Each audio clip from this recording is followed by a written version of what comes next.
Look, if you don't wanna change, ain't no place to hide, ain't no one to run to. If you don't wanna change,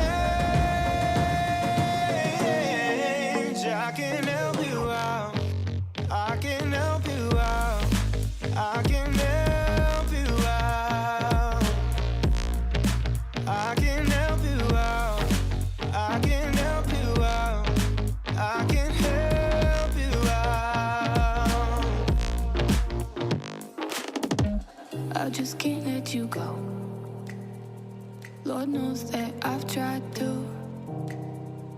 You said I was the only one. No one likes being lied to. You made this mess and left me with the pieces. Now I wanna burn all the bridges between us.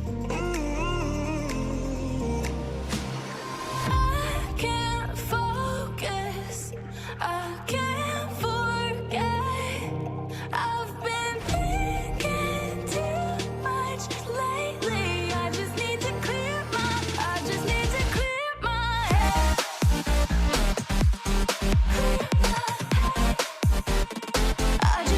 clear my head.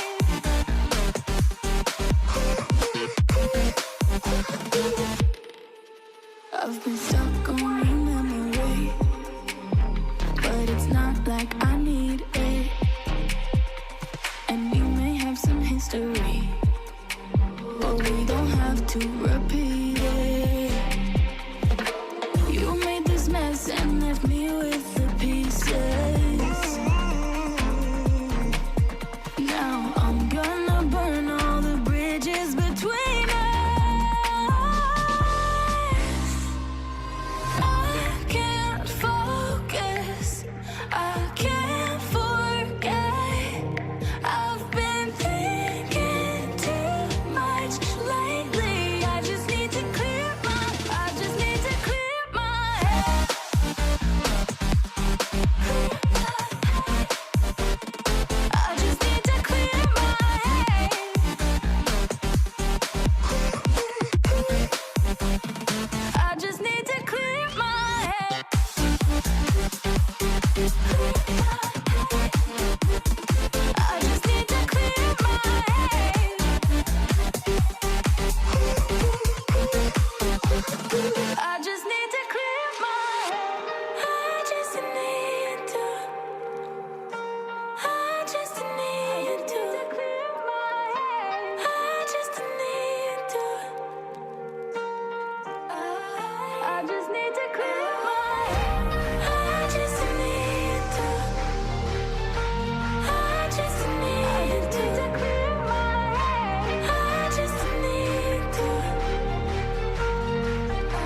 broken alone. I feel the rain crashing down all around this empty town. I'm searching for the lost and found, but you don't care, you're unaware. Keep moving like the scars aren't even there. It's in the air like a blazing flare. Just stare, 'cause the flames will burn us. I thought you were the one for me. That's why I gave you everything. Held you close by the stormy seas. Oh, you meant the world to me. I used to kiss your head when you cried for me. Hold your hand while the pain was over. Keep you warm by the roaring sea. Oh, you meant the world to me.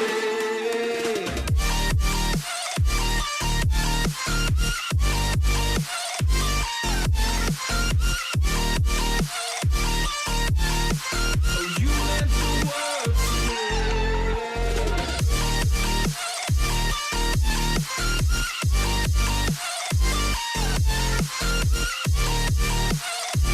Oh, you meant the world to me. My darling dear, you're never here. When I'm in pain, you hide and disappear. Like shadows in the atmosphere, charting the stratosphere. Yeah. I prayed for you and kept you near, in hopes you'd chase away my fears. I'm on my own.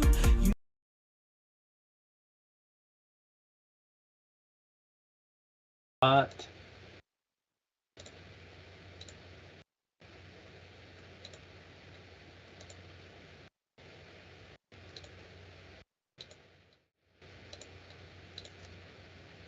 welcome into Hardcore Penn State Football, a jam-packed show for you this evening. Have a 5-star review to talk about. We got 2 new Penn State football commits in the 2024 class. Some practice notes leading up to Blue and White weekend. 6 fan questions coming at you. Thank you so much for the fan questions. And then we'll finish with the hardest draft I think we've had so far, and that is drafting the all-time Penn State linebackers. LBU coming in full force. It's not going to be easy. We'll finish the show with that. Thank you all for being here. Let's get right into it, everybody. I want to see if this works before we go to like the recording. Does this sound awful? You can hear that, can't you? I could hear some background, yeah. Okay, what if I go... Oh, there we go. That fixes it. Ready for There you this? This is just for the YouTube people to see it early. If you're on YouTube, say hi. You'll like this on YouTube. Ready for this, Shawn? I told you we had some new things today. Oh. Owen Wilson's here. We got one more too. Ready? I like that. It's supposed to be like a little... I don't know if it's loud enough. Maybe we should turn up the volume a little bit on those. Yeah, turn it up a bit. We'll turn those up before we go into the... until we actually start recording the podcast here. Volume? How about now? It's a little better. How about...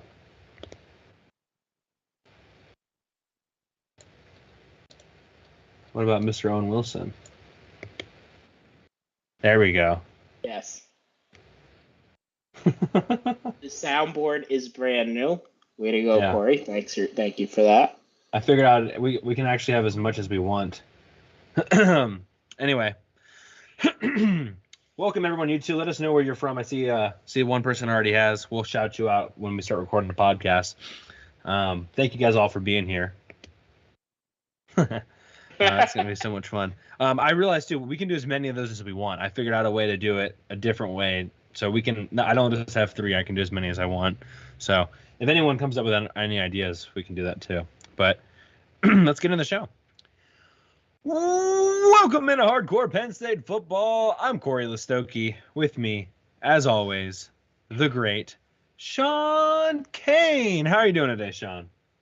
Very good, Corey. How about you? Happy Hump Day. Hump Day. I'm doing fantastic. Shout out to Kyle Steffi. checking in on YouTube from Indianapolis, Indiana. We appreciate you saying hi on YouTube. Cowboy Ribeye is also in the chat. If you're on YouTube right now, Hoosiers. who's your daddy? Let us know.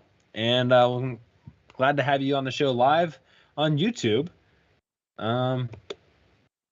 People on the podcast just heard our new soundboard for the first time. You're going to hear random Owen Wilson things throughout it until I get sick of them. Can you guys not hear it on YouTube? Because that would be disappointing if you guys can't hear that on YouTube. I'll have to figure that out. But that's for another time. Big show today, Shawn. We're going to start with the 5-star review in just a second. We've got a lot to talk about. But I wanted to first start with the Josh Pate interview just real quick and say, if you haven't had a chance to check that out yet, Josh Pate, technically part of 24/7 Sports, but kind of does his own thing on Late Kick Live, was at Penn State, was live from the Lash building, out looking to the practice field last night, spoke to James Franklin on Monday for 30 minutes. They aired the entire interview. A lot of it really wasn't about the upcoming season as much as it was James Franklin and the kind of the shift in the college football world. So highly recommend you check that out. There's some good stuff in there. I tried my best to tweet it out in a thread that you can find out on Twitter as well. But highly recommend that you guys check that out when you can. I second that. Yeah, the interview was very, very good. And Franklin, Franklin's kind of a master at saying nothing while talking. Franklin was very open with Josh Pate, and it's a little bit of a change of pace. Just like Cory said, he went through the different challenges in college football. He also said things without saying them. He talked again about alignment, saying that alignment hadn't been better since he got to Penn State. And I think he even mentioned that it was the first time that he felt real alignment from AD, president, football coach, the board. So that was really telling, because basically what James Franklin's saying is before Pat Kraft and at least I don't want to mispronounce the president's name, but the new president got there wasn't alignment. And it's kind of a miracle that we kept them all through all the job flirtations that he's had. So I thought that was really, really interesting. The quote was, the offseason's all about stacking more yeses than nos from the athletic department. And he said that they've gotten more yeses so far this offseason than any other offseason that they've had. So take that for what you will. I think, guys. Wow. There you go. Now you guys should be able to hear it on YouTube. Made sure we got that fixed. Wanted to make sure we got that fixed for you guys. I have forgotten it was only been a week, but we had the show on Thursday, which I just realized today that I didn't have my right mic hooked up for the Dylan interview. So I apologize for that. That's why the audio was a little bit different. But nonetheless, we have a 5-star review. We haven't had a 5-star review for some time, Shawn. So big shout out to Boone. There's some zeros in there, but I'm just going to say Boone. Boo 0 on. Yeah. 5 stars, though, and he says, my favorite pod. As a recent Penn State student who grew up as a Michigan fan, boo, the guy's perspective as diehard fans and the attention to detail makes me feel like I'm cramming dearly missed decades of football into every season. I love it. 5 stars. So, first of all, fantastic one. Sorry it took us so long. If you DM us, whatever it was, if it's on Facebook, Twitter, it doesn't matter. Let us know. We'll get you a 5-star sticker. We'll get a sticker out to you, and we'll do that for anyone who drops us a 5-star review on Apple Podcasts. Haven't had them for a while. Shawn, here's my thought, and I don't know when this is going to happen, but I say when we get to 200 5-star reviews, we will go out. We'll find a day in the summer or whenever it happens. Maybe it's next spring. I don't know how long it's going to take. We'll go out and we will record and time our 40-yard dashes. Yeah, that's fine with me, Cory. Yeah, okay. Oh boy, I have to get in shape. No, I think it's better if you don't. Yeah, that's true. But so that's I think our gift to everyone else. Maybe we'll do another pizza party, And then- or we'll do some sort of other Absolutely. raffle or something as well. But I think that would be fun for everybody. And then when people hear us talking about questioning whether a guy's athletic enough, they could. Well, you ran a 6'2" in the 40, so what do you know about athleticism? Exactly that. No, I appreciate the 5-star review. We haven't had a bunch for a little bit, but that's okay. Just a little housekeeping sidetrack. You guys have been fantastic with listening. We thought we were doing pretty well last year. And then I told Shawn this a couple days ago. We had more people listen to our show in the first week of April than all of last April combined. So you guys have been listening. We really appreciate it. I think maybe there was a slight divot for like a little bit of time there, I think in February, but then you guys have gone right back up to listening, and we appreciate you guys for being here. So thank you very much for tuning in. And we got a good show for you today. We got 2 more. No, we're not good. No, we're not good. You were just frozen, but now you're unfrozen. No, we had a disconnect on the stream too. Oh, fudge. I think we're back together though. Yeah, you froze up there for a second. I don't know if you could hear me either because I kept saying you're frozen, you're frozen. No, I think we're back good now.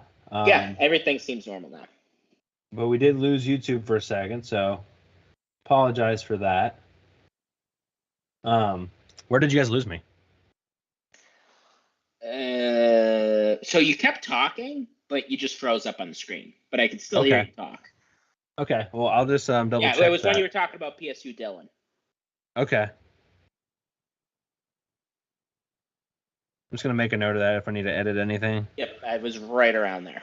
Someone on YouTube, just let us know that we're still with you guys. I think we are, but just double check with me, please. Anywho. So a lot of practice stuff to discuss. We have 6 fan questions to get into today. We have a couple from Facebook and a couple from Twitter. So it was nice Facebook providing some questions. That doesn't always happen, so that's been a nice addition. And then the linebacker draft, Shawn. I mean, it's just going to be tough. It's just going to be no other way around it. It's going to be a tough one. I came up with, I think, 20 guys. I came up with like 20 guys, so it's going to be difficult to do all of that. Okay. So we get paid the big bucks here, Corey. Yeah. Speaking of big bucks, you ready for this, Shawn? If you're on YouTube or if you're on the podcast, you're just going to miss this. But if you're on YouTube, you'll appreciate this a lot. Here we go.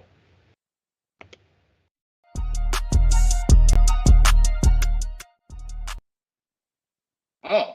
You like that? Yes. Love that. Yeah, Corey's been working. Corey worked really hard on like redoing everything, so this is a big credit to Corey. I am technically challenged, so Corey handles that. So all credit to co-host Corey from co-host Shawn. Someone asked if we got hacked on Twitter. No, I think Jay, you messaged us first, and I responded to you.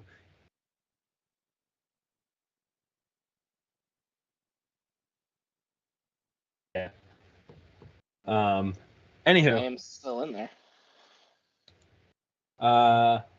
Okay, well, we have 2 new commits to talk about. I do have some highlights of Quinton Martin up there, and that is the first guy I want to talk to you about, Shawn. We thought this might happen in July, and then it kept creeping up and creeping up and creeping up. And all of a sudden, here we are, and the commitment's over, and Penn State's landing. You could argue the number 1 player on their board, the number 1 player from the state of Pennsylvania, and running back athlete Quinton Martin. I mean, this is a big deal, Shawn. Yeah, no question about it. I think there's a lot to say about Quinton Martin. First off, he's a heck of a football player, great athlete. If you watch his film, they line him up out wide a lot. So I think he could probably play receiver at the next level. That's how good he is as a receiver. But he's going to be playing running back, and he's an awesome running back. Very, very fun to watch.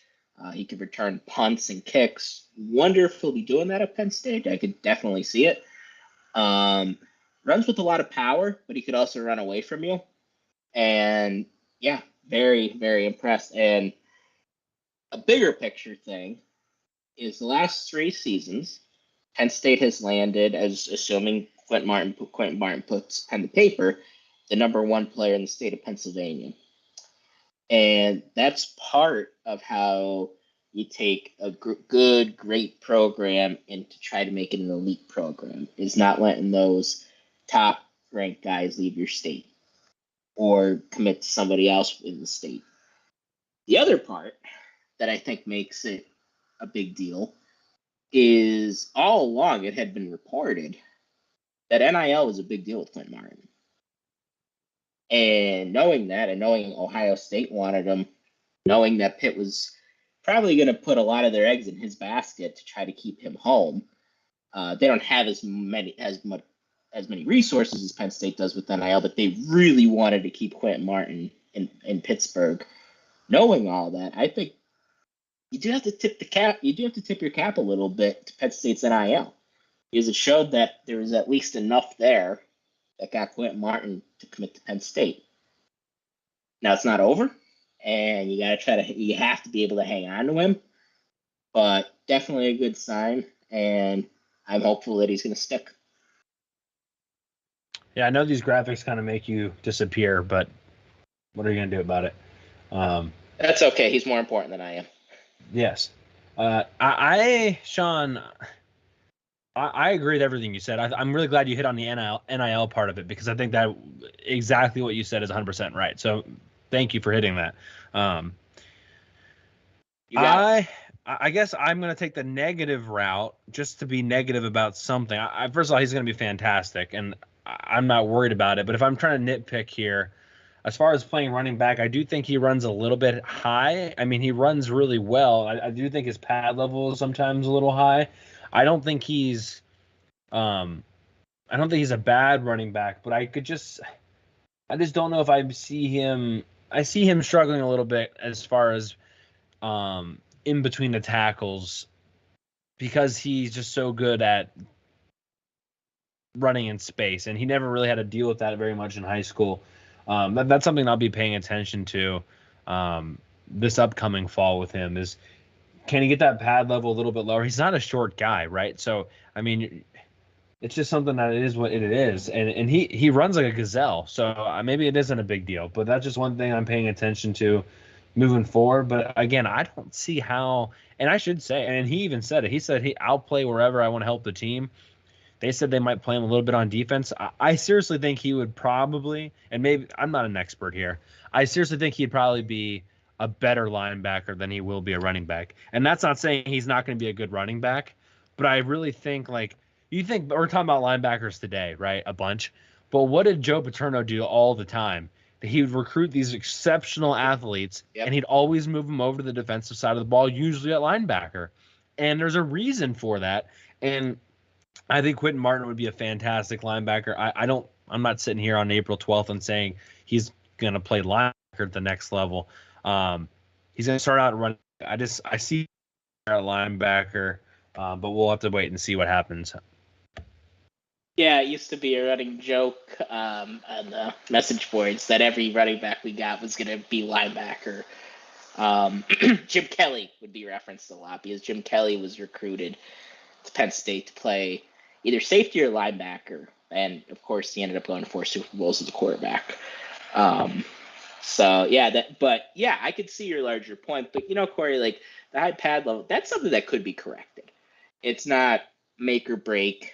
The speed is still there. He's got good size, so that's not something that's gonna make or break his career. And assuming Jaywan Sider stays on staff, he's gonna correct that. So I could see what you're saying, but that's not something that would scare me much. And I know you're not saying that, but. Nope. No. I think we're on the same page. Completely there. Very excited for him. This is the kind of the pillar to the class that you needed. I mean, seriously, I don't think Penn State fans realize it yet. Maybe some of them haven't woken up because it's only April and they're not really in the football mind yet. But between John Mitchell and Quinton Martin, you could be looking at two of the top 3 or 4 best players in this entire class that just signed in the last 2 weeks. So it's a big deal. Recruiting doesn't happen anymore. I'm not saying it doesn't happen anymore in December and November, but I mean, April till August is going to be is the way recruiting is now. You have to hit your home runs here and now, because those kids, most of them commit and sign in December. So this is Penn State's off to a hot start. That's the name of the episode this week, is a hot trail, because the recruiting trail's on fire right now, and that continued. Was that Monday? Was that Sunday? Sunday. I think it was Sunday. That continued And on Corey's favorite Sunday. holiday. Yes. Yeah. I actually went and I played golf. I had a great Sunday. So, hit a par 3 and put it about a foot from the hole. It was beautiful. Oh boy. It was fantastic. I hope you knocked it in. I did. And the guy was like, "Oh, you don't even need, you just pick it up." I'm like, "No, I want to put it in the hole." There's something about going up and going boop. Feels fantastic. So, anywho, on to the next commit, who we also discussed with PSU Dylan on Thursday, and that is Antoine, Belgrave-Shorter, which, according to Blue White Illustrated, likes to go by AJ. So I'll start calling him AJ. I guess it's AJ Belgrave-Shorter would be the appropriate way to do that.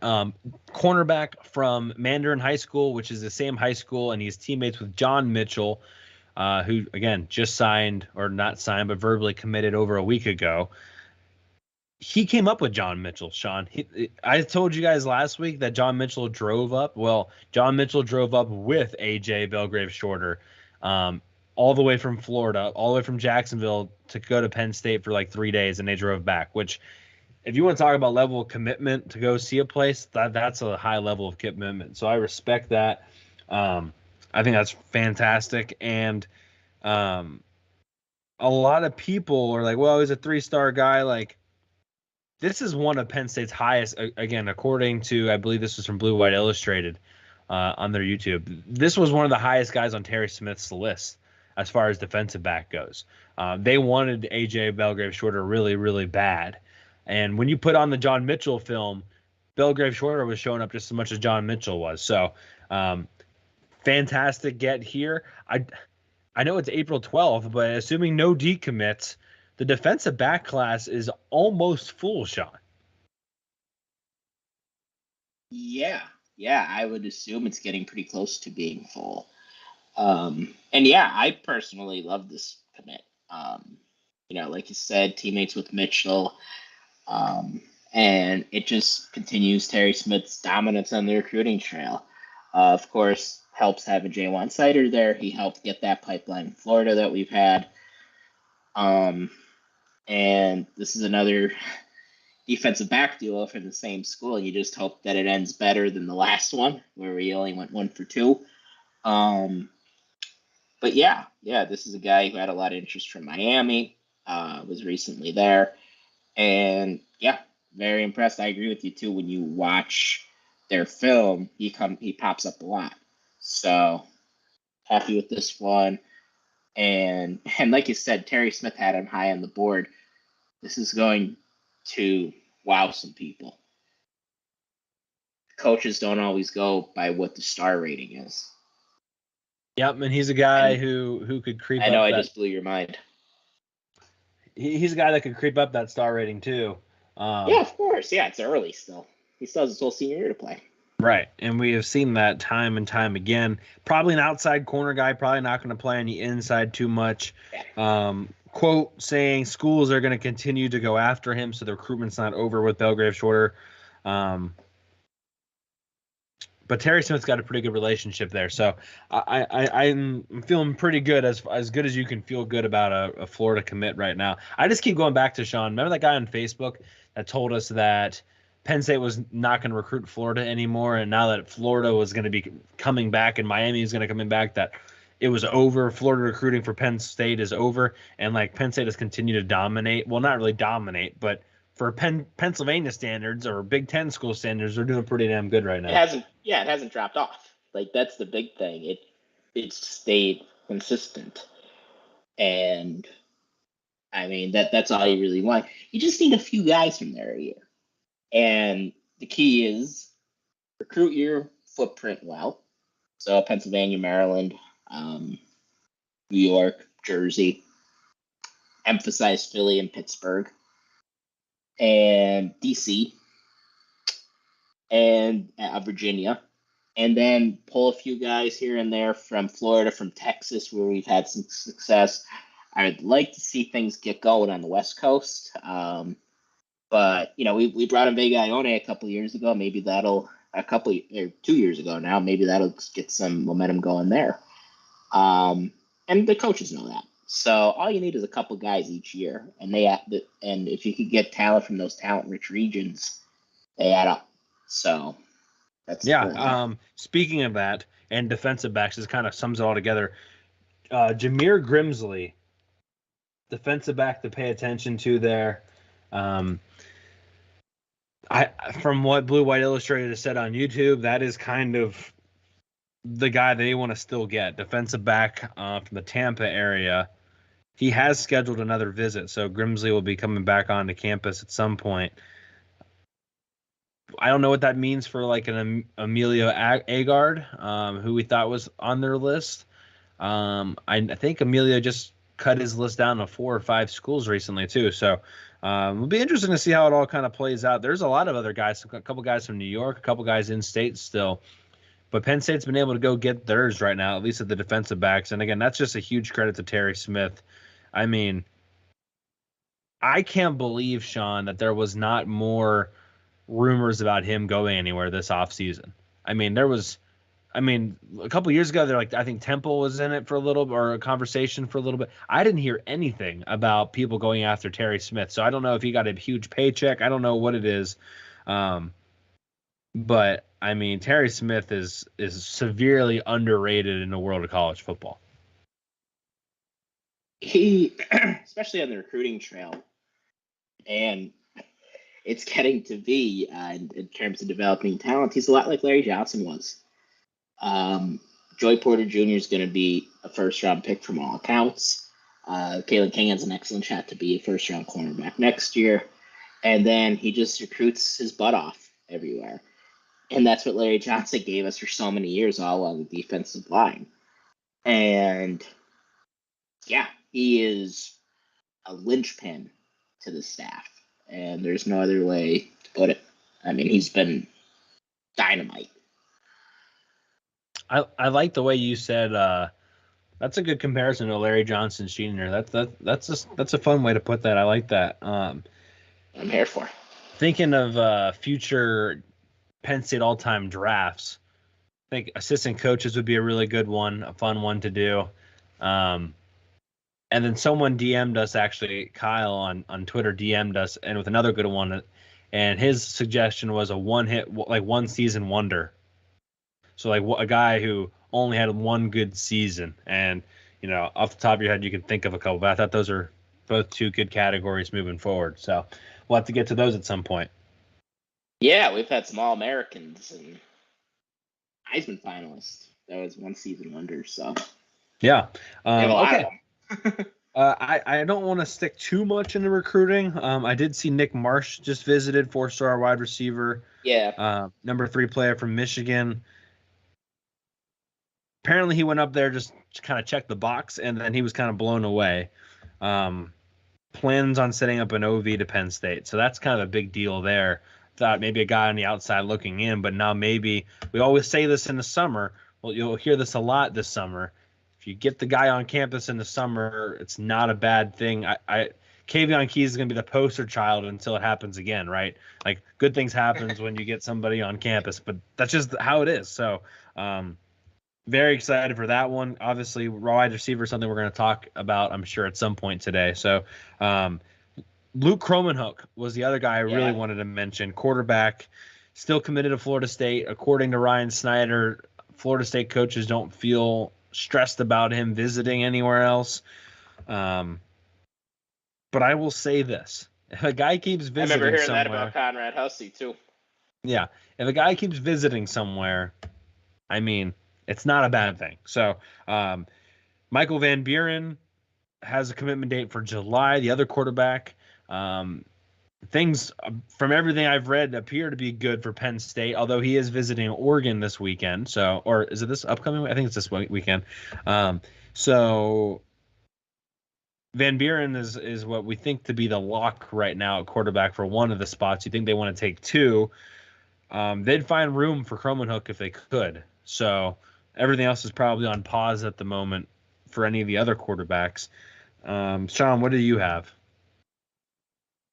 I've almost called Michael, and I'm going to do this. I'll call Michael Van Buren Martin Van Buren, who was a former president. I don't know if they're related, but yeah, Cromanhook is the more highly recruited guy.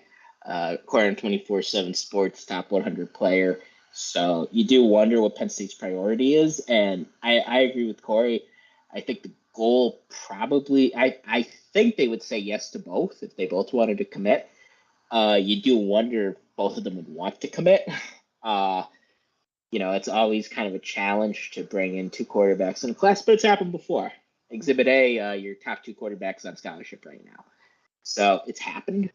But you do wonder if they would both be willing to do it. Like, I remember listening to the 24/7 podcast in 2020, and it was when Christian Bayer was quarterback that class. And they asked him about bringing in another quarterback. And Bayer, it kind of surprised me. He immediately said, no, I want to be the only quarterback in this class. So some guys have that mentality. And look, I mean, on one hand, you could say the guy's afraid of competition. On the other hand, you kind of get it because quarterback is the one position that if you're not the starter, you're not going to play. So kind of get it. But you're just wondering if these two guys would be willing to both commit to the same class, especially when they have such good options. Yeah. That I'm still saying Cromanhook at this point is a pretty long shot. I'm not even ready to like. Yeah, I'm not saying. Yeah, you're not saying that either. I just a little too far away for me to feel great about that. Dylan Stewart, 5-star defensive lineman from DC. Everybody is very interested in Mr. Stewart. Has OVs already to. I have Oklahoma, UGA, and official visits to UGA, Ohio State, and South Carolina. He's got 2 more spots available. He just visited on April 7th, so we'll see if Penn State gets one of the spots there. That'd be huge if they could get one of those spots again. Obviously, defensive line so coveted. Be interesting to see there. Trent Wilson, another defensive tackle. He's in the 2025 class, a little bit further away.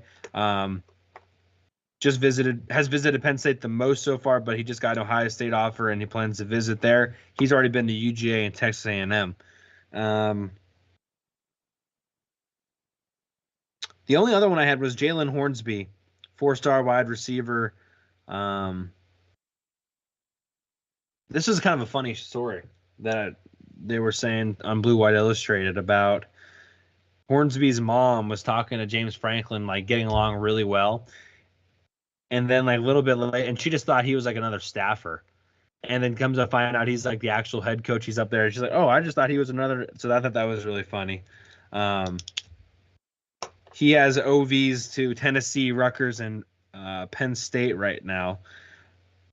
And I think Rutgers is involved. So likely probably Penn State or Rutgers may be there for Hornsby. Nothing. I haven't heard anything from Mr. Denmark. Speaking of wide receivers, since his not showing up to his visit last week, 2 weeks ago now.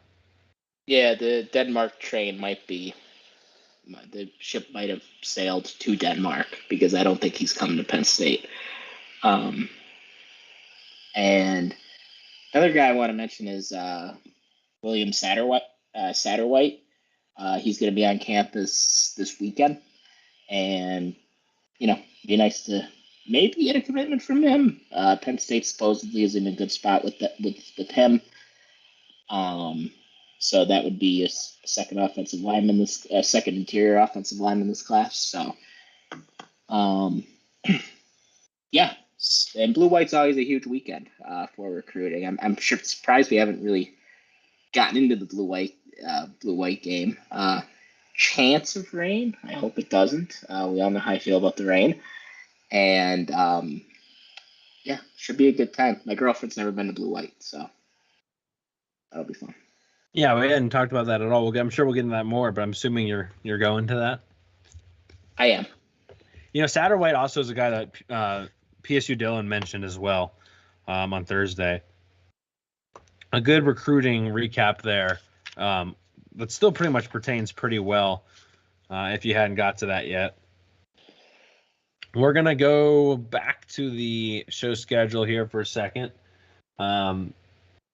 We're going to talk practice notes next, and then we'll get into some fan questions.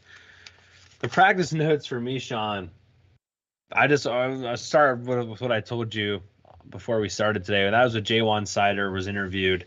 Two things Jaywan Sider said I thought were interesting from what I've heard and read. Number one is that they want to, or at least he wants to, beat West Virginia's ass. Straight up is how he said it. He coached at West Virginia for 4 years, but I think before he went to Florida, did some good things there too with the running backs that they had there at the time.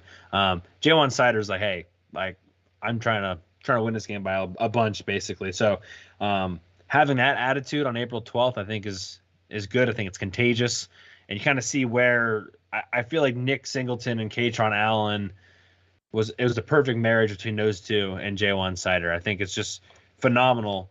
And that was kind of proven by what my second point is. And he basically said, look, none of the scholarship running backs that were there last year are here right now because Katron Allen and Nick Singleton cleared them out. And, I mean, whether that's a knock at Devin Ford or my goodness, other running back that left. Kevon Lee. Yeah, your audio's coming in and out a little bit. Okay. We'll keep an eye on that.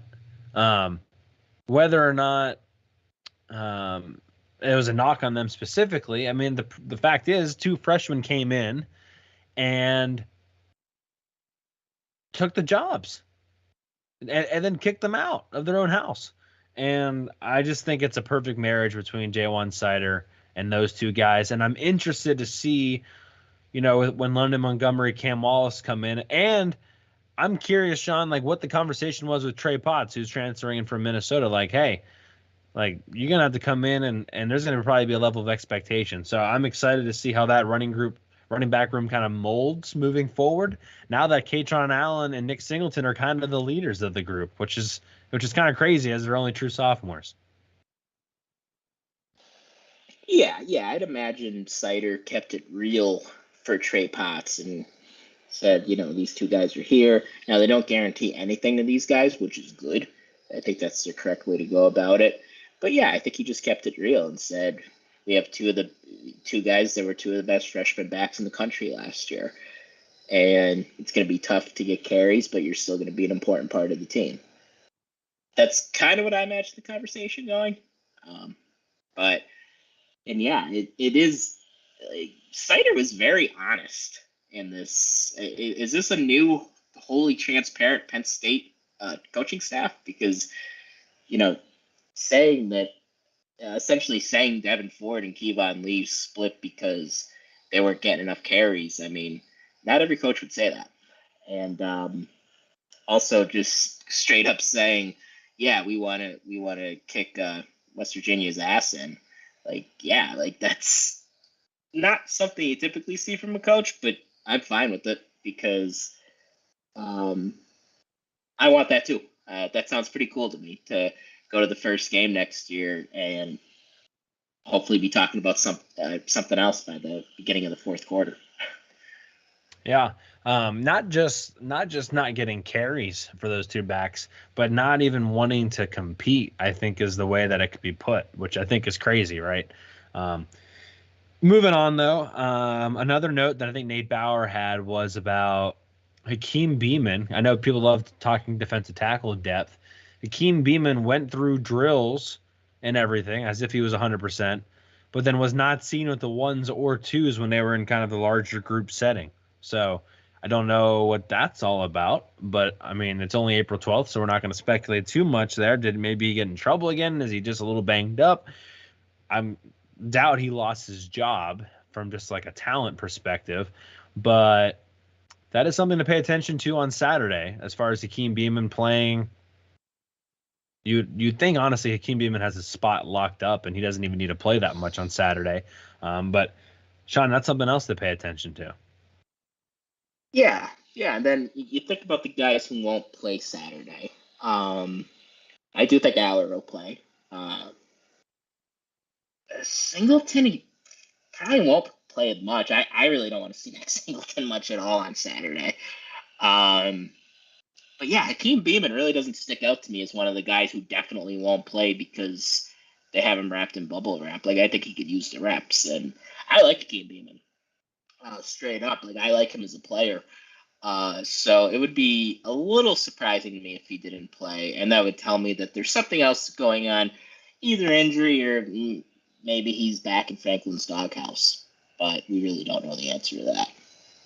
Yeah, and I think it's important too, like, the defensive tackle position is kind of getting targeted maybe unfairly as far as being the weakest link. And maybe it is the weakest link, but I find it hard to imagine that it's like there's probably only one, maybe two teams that severely concern me when it comes to the defensive tackle, and that's Michigan and Illinois. For everyone else, not Ohio State. Not from the defensive tackle position.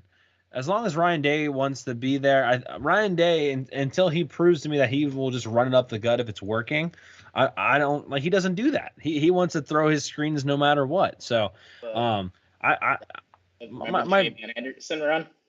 Yeah, but that TreVeyon Henderson run against happened without Abdul Carter on the field, which I'm assuming shouldn't happen ever again. Yeah, but we rotate a lot of guys. Like, this is the type of stuff. Ohio State always worries me. No, I'm not. Ohio State worries me as a whole, yes, but from a defensive tackle perspective, I'm not overly concerned about it. I, for example, I would take our defensive ends having a better game versus our defensive tackles having to have a better game against Ohio State, and flip-flop that for the Michigan game, if that makes sense. Assuming the quarterback is up to Ohio State's typical standard, yes, I would agree with you, yeah. Right. It honestly would be worse if Ohio State has quarterback troubles and they decide all of a sudden they want to run the ball, because then that changes everything. But, I mean... Right. Look, yes, that's what I'm afraid of. The defensive tackles, though, Shawn, I mean, I get Beamon, I assume whatever. He'll be fine probably by the summer. We saw Devon Ellies is right now penciled in at 2. We think that's just because Keziah Izzard's banged up still. Assuming Keziah Izzard is back at full strength. I mean, you have heard great things about Zane Durant. They said for a little bit there that Zane Durant was gaining a good pound of muscle a week, which is crazy. But you have Beamon, you have Ellies, you have Durant, you have Izzard, you have Vandenberg. I mean, you've got... And Devon Townley, we've heard good things of. I don't think in a huge role, but in a smaller role.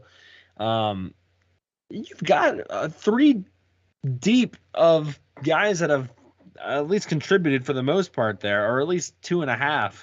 So I'm not saying they're going to be the strong point of the defense by any means, but I don't know if it's fair to really say, yeah, these guys are bust. Now, if you're thinking national championship, yes, they're probably the thing you're concerned about with, but I think we're concerned about them because everything else looks so good. Does that make sense? It does. Yeah, because the middle of the defense is what we're worried the most about. And gotta be honest, that like you said, depending on what you want, like Corey Geiger put that pretty good last week. Like, what are your expectations? If you're expecting Penn State to be an awesome team this year, yeah, I mean, I expect that. I expect at least 10 wins. But as far as competing with the Michigans, who you have to beat to get there in all likelihood, if you do beat Michigan, if you split Michigan and Ohio State, you get to Indy, you play a Georgia. Do they scare me against a team like Georgia? Yeah. Yeah, they do. Or a team like Bama? Yeah. But we're not there yet. And I do think these guys are good enough to get through the Big Ten. And do I think they're good? Do I think the defensive tackles are good enough to help us win the Big Ten? Do I think they could prevent us from winning the Big Ten? I don't. At least at this point. That's a good way to put it. Yeah. But you know why I like a quarter pounder better than a McDonald's cheeseburger? Just a regular cheeseburger. There's more beef. There's more beef. All right. Well, I still want some more beef. Now, Zane Durant's a good example. He's up over 270 already. That's great. Like, I think he's probably about to reach his max. And if his max is like 280, I'm good with that. But I still want some more beef there. I'm going to cut you off because we have a fan question about the beef again in Michigan. So all right. We'll get back into the beef. But I do love that quote from you. That's a top 10 quote by Shawn Cory about quarter pounder versus the cheeseburger. What else did I want to talk about? You got me all flustered now thinking about that. Wide receiver 3. Franklin, again, pretty much doubled down and said, hey, 1 and 2, we didn't say 1 and 2 like are good, but that's kind of what he said by saying wide receiver 3 is still a battle. So it is Keandre Lambert-Smith and Trey Wallace, and then it's everybody else. And based on what we've heard, the reason why it's everyone else is not because there's a lack of athleticism there. There's a lack of consistency, which I think is a little bit different, right? I mean, it's one thing if you just don't have any playmakers. You could go back a couple of years and say, yeah, this Penn State lacked playmakers at the wide receiver position. But it's another thing to lack consistency. You can, especially the young guys, which Penn State has a bunch of, you can figure out the consistency thing, especially here in the spring, moving into the summer, even in the fall camp. So you have time to figure that out. At least one of the guys to figure it out. There's another question about wide receivers later on in the show, Shawn, but I keep coming back to it. If Penn State is all of a sudden only worried about wide receiver 3 on April 12th, with Dante Cephas still coming into the mix, like that's actually a pretty good place to be right now compared to what we were thinking it was going to be in January, right? Yeah, I would say so. It's good to see some separation. That's part of what you wanted to see. Of course, you'd rather have, your first 4 receivers set. You know who you're going with. But in all honesty, who does? Maybe Ohio State and throughout the country. There's a lot of competition going on at a lot of schools for that wide receiver 3, 4, 5 spot, and that's healthy. That's normal. Are we still concerned about could KLS take that step and be the true number 1 that you need to help you win a Big Ten, get to the playoff, and compete in the playoffs? Yeah, I think there's some worry there. But I've always thought it's not the talent with KLS. I think he's talented to do that. Is he more talented than that guy's name? Lad. From Georgia. Lad McCluskey? McConkey? Yeah, McConkey, or whatever his name is. Is he more talented than that guy? Yeah, he is. But it's just about being more consistent. And that guy's more consistent. He just is. You know what you're getting every week from him. KLS, you really don't. He could have a week where he's over 100 yards and he had a touchdown pass himself, too. Or he could catch 2 passes for 10 yards. And you just want that consistency with him. And if you get that, I think the guy has a chance to not only do well here, I think he could be a pro receiver and do pretty well in the pros, too.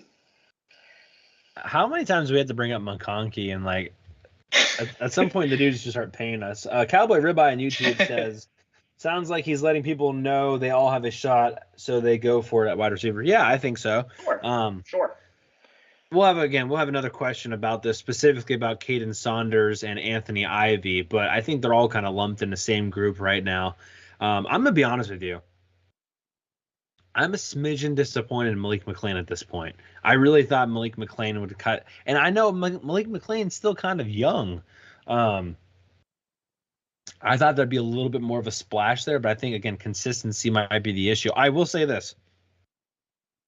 They talked to Trey Wallace today, and they were talking a little bit about what Marcus Hagans is trying to do and kind of what's different, right, between Hagans and Stubblefield. And they're doing a lot more break tackle drills. They're doing a lot more high pointing, basically drills to make the wide receivers more into playmakers. And that has to get you excited, right? Because if Keandre Lambert-Smith even breaks one tackle, he's gone. You're not catching him. We saw that against Purdue where the Boilermakers guys looked like they were farmers trying to catch a greased pig. I mean, just couldn't even catch, no chance. And I think that's the truth for pretty much 80% of the teams Penn State's going to play, and Keandre Lambert-Smith's going to see in the secondary. So if he breaks one more tackle, if Trey Wallace with his size and frame, if Malik McClain with his size and frame are going to be better at high pointing passes, I mean that's fantastic. I mean that's great. So I'm excited about that, Shawn. Yeah, I am too, and that's really. That's what you need these days is playmakers on the outside. And you look all around at the teams that have won the national championship, teams that make the playoffs. I mean, if TCU doesn't have Quinton Johnson, I think that's his name, they don't beat Michigan. I don't know. And yeah, they got annihilated in the championship game, but they don't get there without him. He was so important in that offense. Marvin Harrison Jr., enough said. We all know how great he is, and just throughout the years. So yeah, and just being able to make plays from the outside is as critical as ever. And we've talked extensively about, and we asked Corey Geiger this last week, and he agreed with us. One of the big things is, are the receivers good enough for Drew Aller? Because you look at Trevor Lawrence, he had T. Higgins to throw the ball to. Real bona fide future NFL guys to be able to throw the ball to. Joe Burrow had a plethora of NFL wide receivers to throw the ball to. So you could have the most talented quarterback in the world, but he's really going to have a hand tied behind his back if you don't have those playmakers on the outside. Yeah, I mean, you can say the same thing about, Christian Hackenberg to a certain degree. I mean, how good he looked with Allen Robinson versus when he didn't have Allen Robinson. Definitely. Matt McGloin had Allen Robinson too, and a lot of people talk about O'Brien, and O'Brien deserves a lot of credit for him, but Allen Robinson was just as important. Yeah. Speaking of quarterbacks, I just saw on I just butchered that. Here we go, ready? Wow. Ohio State, Devin Brown, one of their quarterbacks that were in the quarterback battle with Kyle McCord, he has a finger surgery and is going to be missing some time. So Kyle McCord now has kind of the greatest opportunity ever to secure the job there. So I know we were just talking about a little bit about Ohio State quarterbacks. Just thought I'd fill you in there. Kyle. Go ahead. Funny, we could have McCord, who's from Pennsylvania, playing Aller, who's from Ohio, in the Penn State-Ohio State game. It's like Terrell Pryor and Darryl Clark when they played each other. Yeah, good point.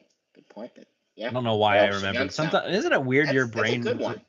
I just remembered that. Why was that even close to the top of my head?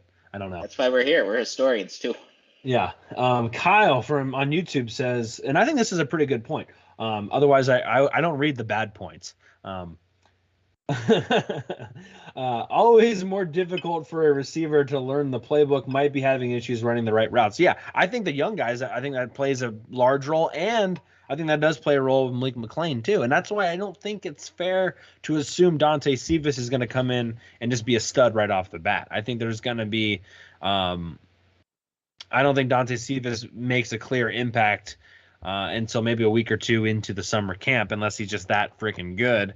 And maybe the same with Malik McLean. Malik McLean's got another year to figure it out still. Dante Cephas maybe not as much time. So it's not same time with those to throw young in guys. the towel on McLean. Absolutely. No. I trying to think if there's any other practice news that we wanted to discuss off the top of my head. I don't think so. Punting still a situation, kicking still a situation, kickoff all of special teams still needs consistency according to Stacy Collins. Wusu, I think, has kickoff specialist tentatively down. Punting, kicking, not that close. Which I think is something you should be very much paying attention to in blue and white this weekend. Probably one of the most important things you can be paying attention to, because that doesn't change. Punting, kicking the ball, punting the ball, that doesn't really change very much. Shawn, any other practice note things you can conjure up that you've seen over the last week? No, I think we covered it pretty extensively. I have one more. Sorry. Yeah, go ahead. Before you change, Tyler Elsdon, I don't think has been practicing. I don't think. So really, I didn't know that. Yeah, I think Nate Bauer said something about that today. So pay attention to that. Middle linebacker, obviously, that was a huge conversation last year. Kind of hasn't been talked about nearly enough. If Elsdon has been sitting out some, this is an opportunity for Kobe King to take that role there. Tony Rojas is a guy that has got some attention lately. We'll get into some more. There's a lot of questions about that blue and white and who to pay attention to. But anywho, what were you saying?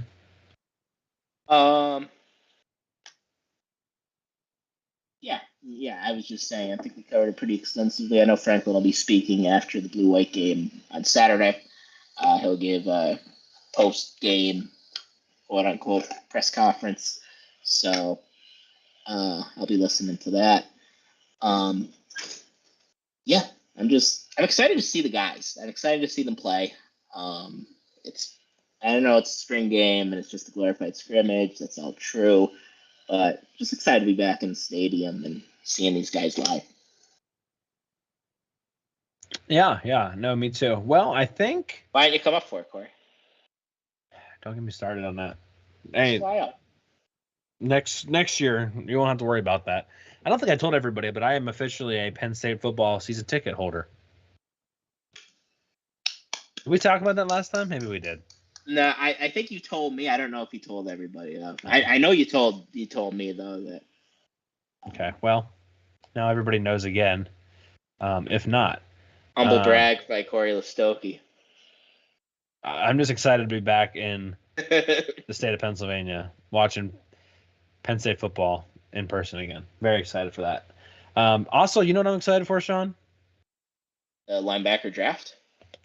No, fan questions. Fan questions. With our new... Oh, here we go. Fans. I like it. You like that? Yes. Wait, I'm going to do that again. Because I want to start the recording with that in there. So everyone's going to get to see it again. I don't know why. You guys aren't hearing that, though, are you? I didn't hear anything. You didn't hear anything. Okay, let me Yeah, let me try to mute it. Like maybe that. No, I don't think it's you. It's not you. It's me. But I don't know how to. Up? But I don't know. We'll have to look into that one. I'm not sure why it's doing that. We'll figure it out some other time. But I am going to do it again, so we can start the recording with it.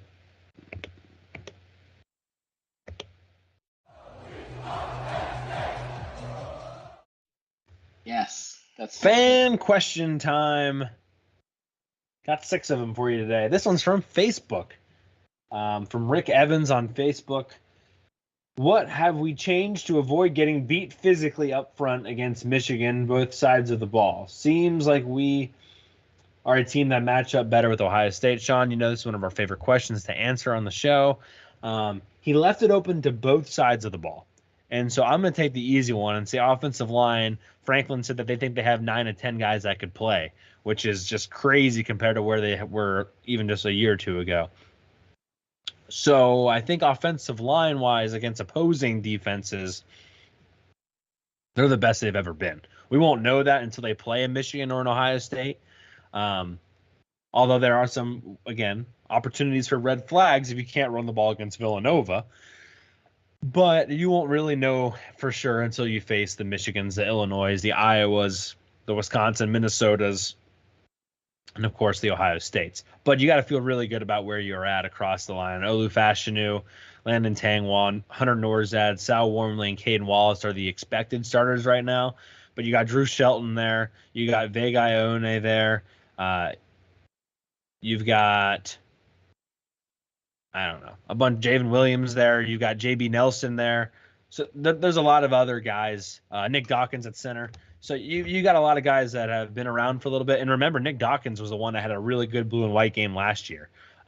So there are not only good guys right now, but there's more reinforcements even coming. So I think offensive line's good, Shawn. I will let you talk about the defensive line, and maybe in a slightly abbreviated version, because I know we've talked about this ad nauseum over the last 8 months. Yes, I agree with you on the offensive line. I think we're gonna be fine.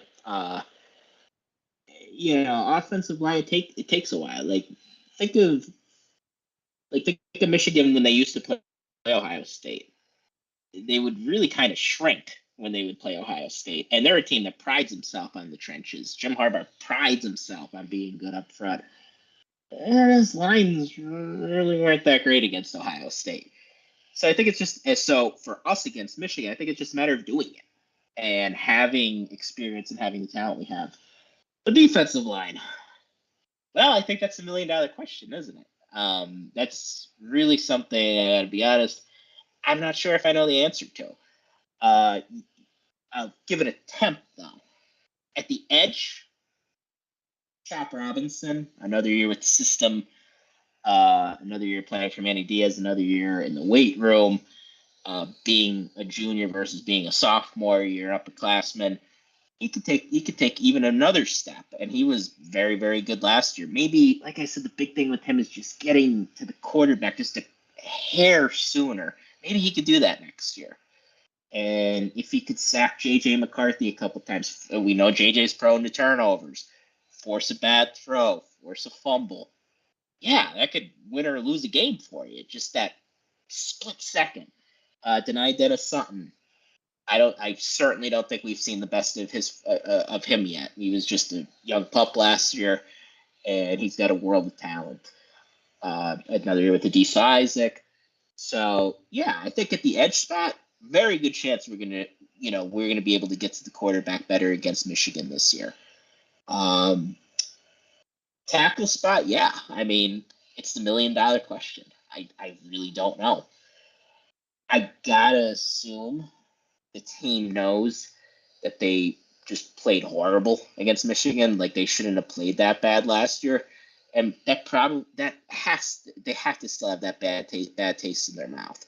And one of the things you've heard a lot of confidence from this team in the offseason. One of the players, Jalen Reed, said his goal is to win the national championship. And, most of the players take the Franklin 1-0 mentality, and that's what it'll be. And I bet Franklin really doesn't like hearing about national championship aspirations because he's always worried about the next opponent. But they know they're really good. They know that this is a team that could really kick it into gear and compete for a playoff spot. And I know Corey said be brief, and I'm not being brief, but what are you going to do? The defensive tackles, more than anybody, probably took that Michigan game to heart. And I think they're going to remember that. And having that home atmosphere behind them, maybe it jars something in them, and they play better. You can only hope. I was just going to say that. I didn't think it was just about being beat physically. I think it was more talked a little bit about it, schematically and how good Harbaugh teams are at stressing the fundamentals. And the young guys just didn't have the fundamentals. So they're going to have to be better and be more gap sound and not be out of position. Otherwise, Michigan will beat you and embarrass you at the same time. I think even Ohio State faced a little bit of that this past year as well. Sure. My dog sneezes behind me. And we went over this at the time too. It was mostly a schematic issue, but that's also something that you have to take personally, no matter if it's physical or schematic. And when you get gashed for as many yards as we did, that means you're getting beat physically too sometimes. So you should take it all personally. Yeah, next question here is from Weston.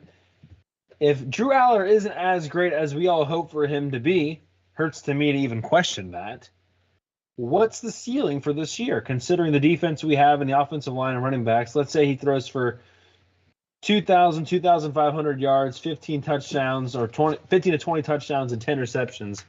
I see him being everything he's chalked up to be. Just curious as to what you guys think the season will look like if he isn't.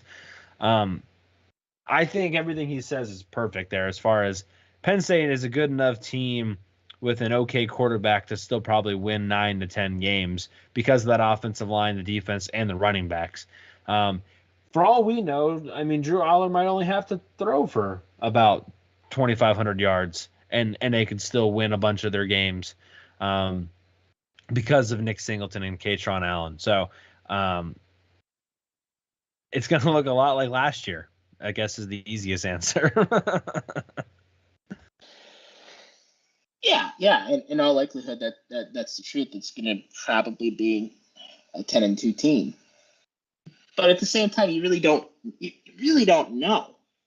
It's hard to tell how a season's going to go because, okay, the 10 interceptions, that hurts. But if he's lights out against Michigan and Ohio State or anywhere close to being lights out, they have a chance to go 11-1. So it all depends on what happens when.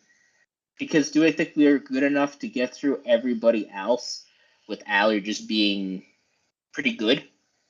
Yeah, I do. But it's the Michigan and Ohio State games, and if he could really step his game up and play well at the biggest times, kind of the inverse of Sean Clifford. Yeah, we could still win 11 games. It depends on when he plays his best football. So probably 10-2, but I don't want to definitely say that. Yeah. Okay, let's go into... Sorry for this, Clifford slander, Corey. It's okay. Just don't let it become a habit. This next one's from Shelby. Should pop up there in a second for you. How has Caden Saunders / Anthony Ivy / Jerry Cross looked? Caden and Anthony were high 4-stars. When do we expect them to contribute? I guess we'll just go down the list. I think Jerry Cross, we've talked about him. We'll start from backwards and go to front. Jerry Cross is a guy who I think was banged up a little bit last year that we didn't know about. This is a big, especially with Theo Johnson and Tyler Warren perhaps not being 100%. This is a huge blue and white game for Jerry Cross and Khalil Dinkins. Probably more for Cross than anybody because Cross has been here for a little bit now. So I don't know, but I'm hearing, excuse me. Oh, Shawn, you take it for a second. I'm dying over here. We regret to inform you that we've lost Mr. Listowke. Yeah, sorry about that. Okay, he's come back from. I don't know what that was. But no, this is huge for Cross, and I think this is going to be big for him. We thought he had a good winter workout session in the beginning of the year, but how does that translate to the spring practice? I don't know. I haven't heard very much since, so take that for what you will. Anthony Ivy, I haven't heard very much at all. Now, again, I believe, correct me if I'm wrong, Sean, but I'm pretty sure Anthony Ivy played quarterback when he was in high school because he had to. He was the best player on their team. And so, kind of what Kyle was talking a little bit earlier, like maybe it's just, a fundamental thing. Maybe it's a route running thing. Maybe it's a playbook thing. Who knows? A confidence thing, a consistency thing. I don't know. As far as all of the guys, though, Ivy and Johnson are the ones we've heard the least about. Saunders, we got some clarification, and we've got some things to be positive about. Saunders was able to kind of get more into a college football wide receiver frame and weight, get some confidence behind him, get some consistency. We're hearing things like this might be the year he kind of does what people thought he might do last year. Take that for what you will, Sean. Yeah, I think Saunders, a lot of it was, like Corey said, just getting into playing shape and just kind of learning how to be a college football player. And like, not everybody is ready right out of the box. It's actually pretty rare that everybody is, from a physical standpoint, from a mental standpoint. And I think Caden Saunders just kind of fell into that category. I still think he's going to be really good. Maybe this year, maybe next year. Ivy, I agree with Corey. There's just you haven't heard a lot about him. I know he was a highly recruited guy, but I haven't heard a lot about him. We're going to be looking for him at the Blue White game, that's for sure. And Cross, yeah, he was injured last year. And we don't know a whole lot about him just because he was hurt. So the thing about the tight end room is it's very deep, and it's going to be deeper. We have two guys that probably going to be basically co-starters. Khalil Dinkins probably the leader in the clubhouse to be the third guy, and Andrew Applier is coming in. So, and Mega Barnwell is there as well. So, and Schlaffer is there. It's probably, if I had to guess, a battle between Dinkins, Cross, and Rapplier to be that third tight end right now, though. And I would probably give Dinkins the slight edge. Yeah, which is kind of crazy. So we'll have to keep an eye on that. This kind of leads perfectly into the next question, which is from Kyle, who's on YouTube today, but also asked this question on Facebook.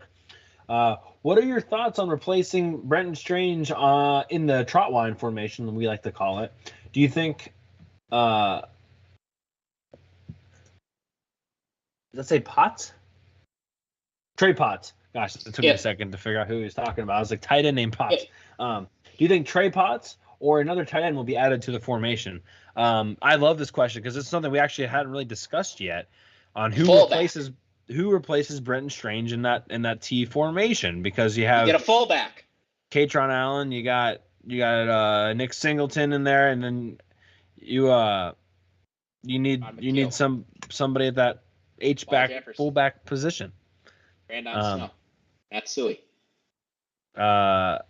Maybe a Tank Smith. I don't know who fills that role, but fullback. I'm not overly impressed with Tyler Warren I don't think Tyler Warren or Theo Johnson are to the level of Brenton Strange as far as run blocking goes. So that does kind of lead a little bit of a question mark there. I don't have the answer to this question yet, but I do think people should start thinking about this. I don't think we see the trotline formation on Saturday. Yeah, there's really no need to show it. Fullback. I'm just kind of fun. One of the concerns that we had last year was after Brenton Strange, the blocking in the tight end room goes down. So I don't know. That'd probably be a good thing for one of the reporters to ask about, like who's gonna replace Brenton Strange there. Franklin might dance around the answer a little bit because it's like an actual like formation. It's not one of our, regular positions per se. So he might not give you an answer, but I would be curious to know like who's battling, because there is an answer. But you could just phrase it like, do you you could ask him, do you, how do you determine who should be in that position, right? Like, is it straight up who's a better blocker? Is it straight up whoever the number 1 tight end is? Is it number 2? Like, just straight up be like, oh, who gets that position? Like, or how do you, if I wanted to apply for that position, how do I go about it? And then what do I need to approve to do it? And go about it that way. And then you'll have a better idea of who it could. Could it be a running back? Could it be a Trey Potts? Does it need to be a bigger guy like a Tank Smith? Does it need to be a tight end specifically? I don't know. I like that question. I'm glad we got that question asked. This next question is from Bengal Trudy on Twitter. Which player on each side of the ball are we overlooking as far as potential for being big contributors next season? One each, Shawn. Do you want offense or do you want defense? Other defense. Okay, well, you go first. KJ Winston. Guy I really liked out of high school. Still like him. Played a little bit last year, not a ton. But every time he was out there, he loves to hit. And if you love to hit, you're gonna fit in pretty well with this defense, I think. Now his big year, probably not till 2024, if I had to guess. But I could see him getting on the field and people just going, "This guy's good." And yeah, and maybe he does push for one of those starting safety jobs. So I'm gonna go with KJ Winston on the defensive side of the ball. Yeah, I heard a lot of good things about KJ Winston, and I think it was Abdul Carter had said a lot of good things about KJ Winston, which is good company to be in. On offense,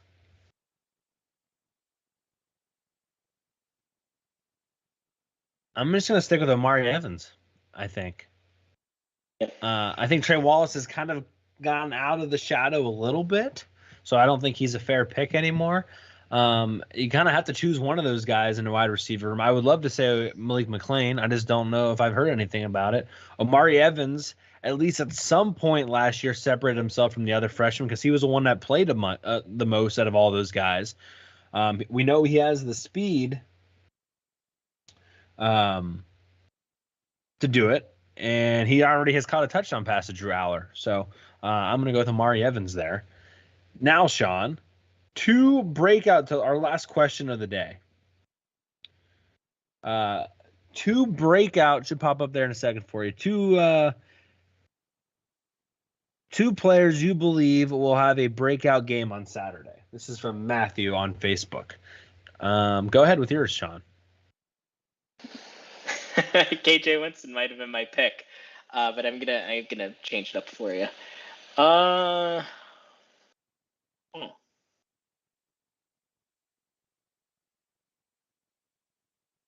I'll go with Zane Durant,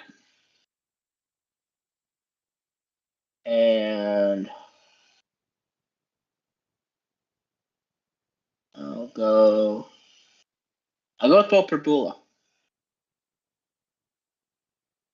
I have a feeling Bo's going to play pretty good.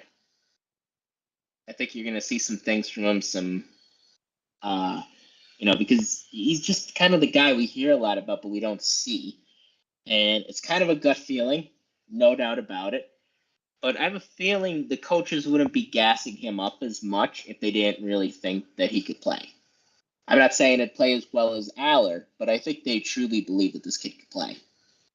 Yeah, my concern with Bo Perbula is he won't be able to really showcase his legs the same way he probably would be able to do in a live setting, right? That's true. So I'd be curious. Yeah, he's not going to be able to get hit. But you can tell if the guy's fast or not, or has a little bit of shimmy. Also, I don't think you remember this from last year, but we won't have like 1,000 quarterbacks wearing the same number anymore like we did last year, and you didn't know who was wearing what. That was so awful. What was up with that? I think I remember going off on the pod about that. That really was, honestly, just you didn't know who the heck was throwing the football half the time.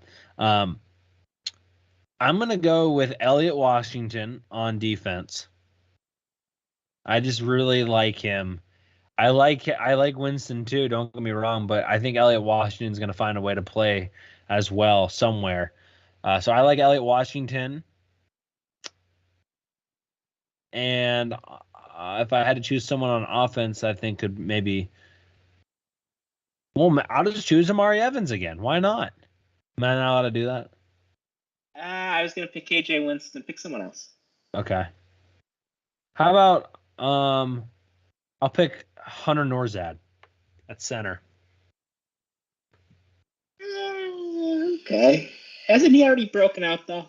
Not at center though. So I'll give you A that. breakout game? Yeah, but he didn't even really.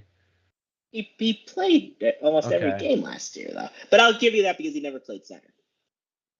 That's true. Yeah. So Not that many options on offense without going back to wide receiver. not really. Yeah. If not really. I would say this, if Carmelo Taylor was playing in there, I would totally take Carmelo Taylor. No, honestly, if I had to stick to wide receiver, I could see Malik McClain having like a big catch or something like that, given his height, just mossing somebody. I think that would get people pretty excited. So I'll go Elliott Washington and Malik McClain just to make you feel better. And Dom DeLuca doesn't count. No. I will say this, though, as we wrap up this. Well, thank you all for the fan questions. We'll just stop that there. We appreciate all the fan questions. Again, you can DM us on Twitter at HardcorePSUFB. You can message us on Facebook. I actually asked on Facebook this time with a post, and we actually got some people. So there's usually a post on Twitter and Facebook every week. Drop them there or just DM us. That works too. So appreciate that. What I was going to say, Shawn, as I kind of talked about it a little bit on Twitter, and then next thing we're going to go to is going to be the linebacker draft here to wrap things up. But I wanted to mention, I want to see Drew Aller. I don't know why that's not going away. Hold on a second. See if I can get this to. There we go. I want to see Drew Aller do good things on Saturday. I think he's going to play a decent amount. I want him to take care of the football, something he didn't do a great job of last year in the blue and white game. I want him to be more accurate with the football, something he wasn't really accurate with the football last year. Don't need him to be crazy good or anything like that, but I want to see him do those two things well to make me feel good about it. And again, he should outshine Bo Prabila in this situation. As far as Bo Prabila doesn't have all the options available to him as like he would in a regular game. So this is Drew Aller's opportunity to say, hey, I'm the guy. All right, everybody. I know Franklin keeps saying there's a quarterback battle, but there isn't because I'm about to throw a bomb here for a touchdown. So that's what I would like to see. And honestly, it means something going up against this defense. This secondary has a bunch of studs on it. We didn't even talk about Kalen King tonight or Johnny Dixon or Storm Duck or any of those guys, Akee Wheatley, et cetera. They're just going to make this quarterback and this receiving core better as they go on throughout the offseason and in the summer camp. So very excited for that. But I want to see Drew Aller step up and take charge of the quarterback position and, in a way, take charge of this football team. I hear you. Yeah, I think it's a big day for Drew Aller. And he needs live reps. I think it'll be good for him to play. Of course, he's not a guy that we're going to see running at all. At least I don't expect him to. And yeah, I would like to see him kind of look the part. And yeah, last year I remember after the blue white game, Corey and I texting, and we were like, Aller didn't look good. Now, of course, when we saw him in the fall, it was night and day. And we're not people that say Aller looked perfect in the regular season. He didn't, but he had some really, really good moments. And there's no denying that. And the blue white game, yeah, you really didn't see any. So you want to see the good moments. You also want to see him eliminate some of the bads. Because there were some passes that he was just off on. And that's okay. That happens. But you want to see that stuff get cleaned up between year 1 and year 2 now that he's the guy. Yeah. Cowboy Ribeye says he thinks Denai Dennis Sutton is going to go crazy on Saturday, which I think that's a good one, actually. That's a very good pick. He thinks Harrison Wallace is going to go off. He's excited for Tony Rojas, and he thinks Vega Ione will kill at least one person. And he said he's excited for Drew Shelton.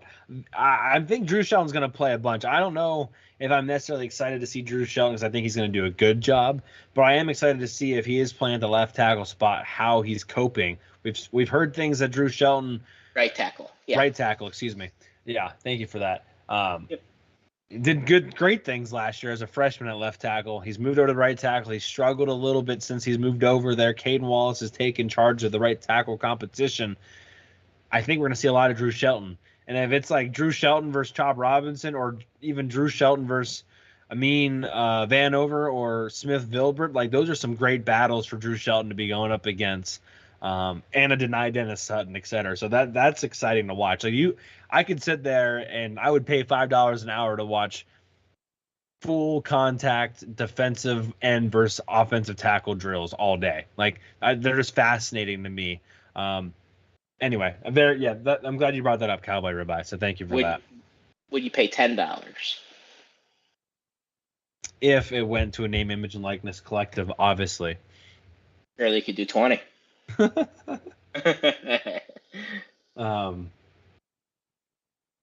You ready for linebacker draft? Yes. So I literally went back and looked to see. You haven't won, and now I know we didn't do a draft, I think, for a week or two, maybe a week. But the last time you won a coin toss was February 16th. That was almost 2 months ago. Man, oh man. I don't take that 100%, I guess, facts, because it was a brief look. But regardless, it's been a long time since you won a coin toss. I'm a cheated man. I should have done this when I said my stat about you not winning a coin toss. Wow. Honestly, wow. I guess, I don't know. Do you like this one? It's nothing crazy. I do. You know what we need? We need a breaking news one. Yeah, we can do that. Because I know it happened because we talked for like 2 hours. So it does happen a lot that we have breaking news. So even for the new commit, though, because this is what that's supposed to be. Yeah, there you go. Yeah. But it doesn't come off like new commit, but yeah, there's like I don't. They got all sorts of stuff. I mean, I'm not gonna do that to everyone else on the show, but I could literally go through them on show right now if we wanted to. But we're not gonna do that. But we'll figure that out. Anyway, it'll be fun to mess with. Wow. Moving forward. That one's good. I think we logged that one down. Yes. Okay. This is really why I think a lot of people are here tonight, is the linebacker draft. I want to give a plug out to For the Blog. I haven't even watched it yet. They came out with some film on the trot line formation. I haven't watched it yet, so I can't 100% advocate it for it, but you know how usually it's really good, so. I second that. I haven't seen it yet either. You haven't? Okay. No, but I second your endorsement of somebody who we like, but we just haven't seen yet. Okay, good. I believe I have the first pick, right? You mean the coin toss? The coin toss, yes. Sure. Can you see my? Okay, you can see a little bit today. Yeah, I can see it. Can you see if it says? I haven't done it. I'm gonna flip it again. It says tails right now, but can you tell that says tails or no? A little bit closer. I can't really see. I trust you. Okay, I'm gonna go with heads. That's so bright. And it's tails. So I officially did not win for once. That sucks. I really wanted the first pick because it gets. Well, I'm not gonna say anything, but it's gonna get awful. It's gonna get awful really fast. Wow. Oh yeah, that means you have the last pick. Yeah, it sucks having the last pick. Wow. Yeah. Okay, let me.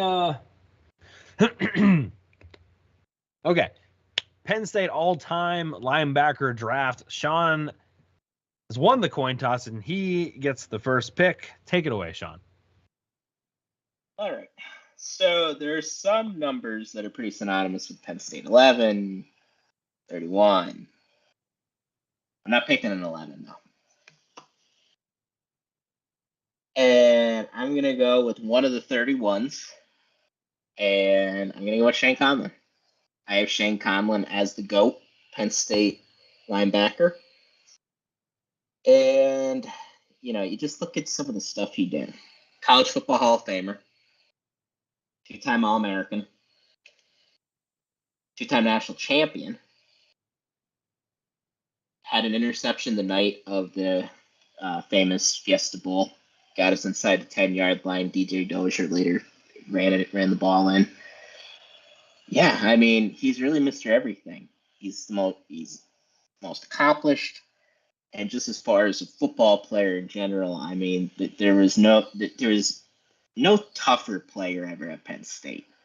So he had the toughness, he had the stats, he has the accolades.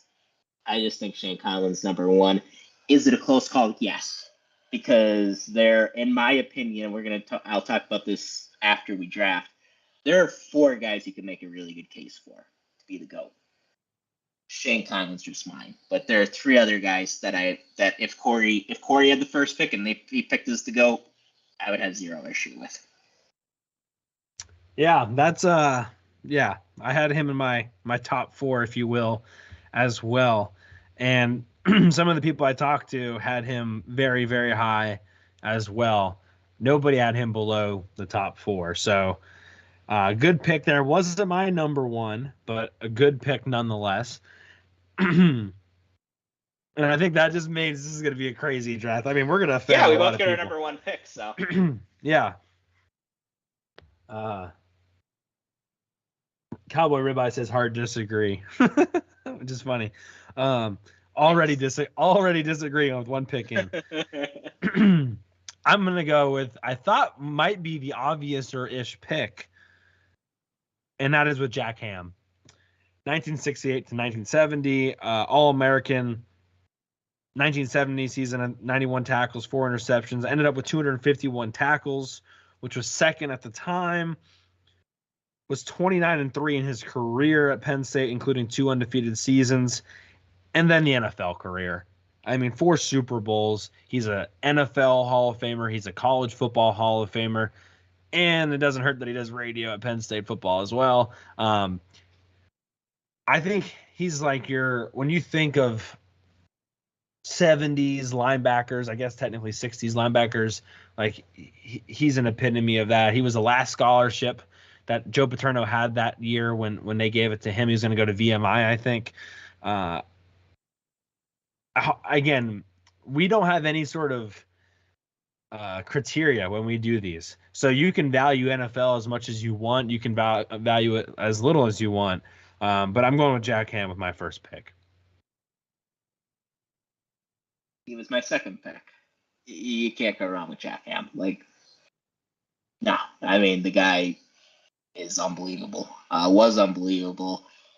College and NFL Hall of Famer. I mean, they're very small list of guys in all of football who could say that. So, and like you said, great radio announcer. He always seems like such a cool guy.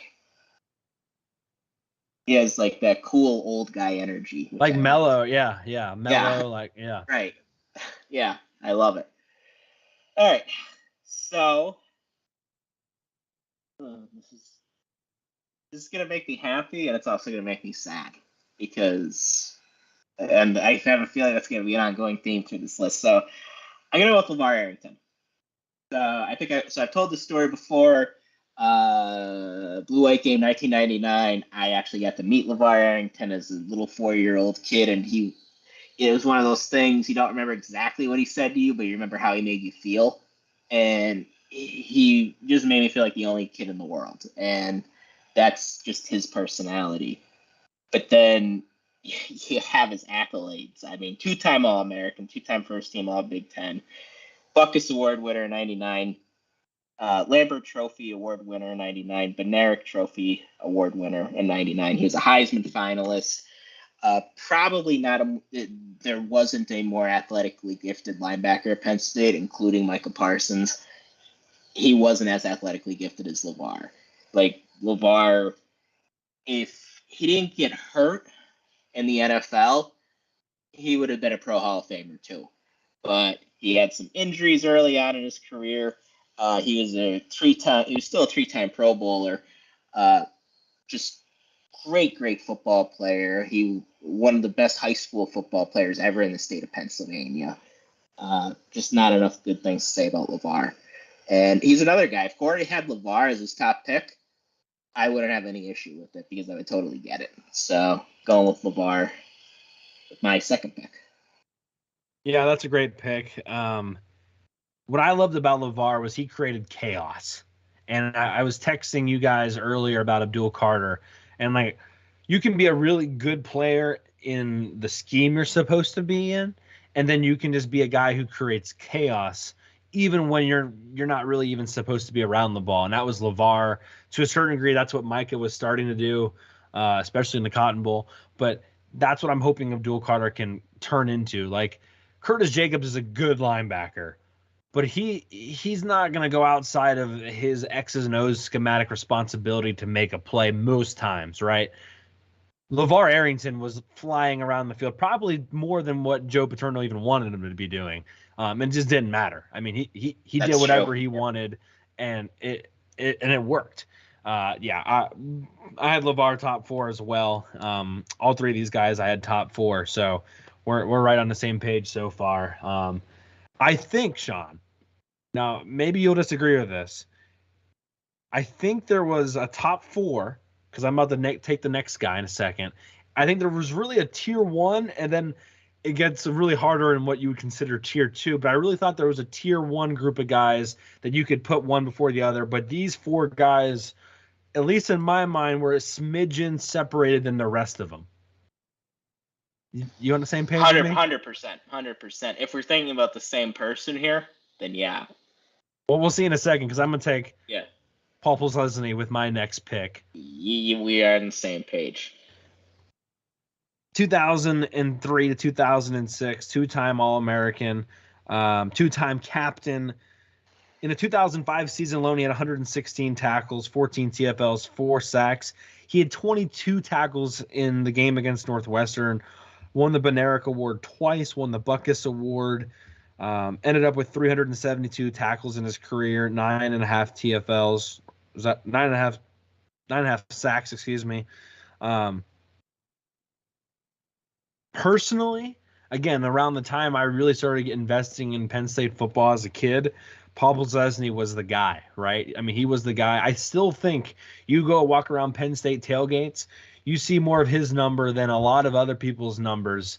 And I don't really have an exact answer for why that's the case. I mean, he was a captain. He was like your true All-American boy, if you will, to a certain degree.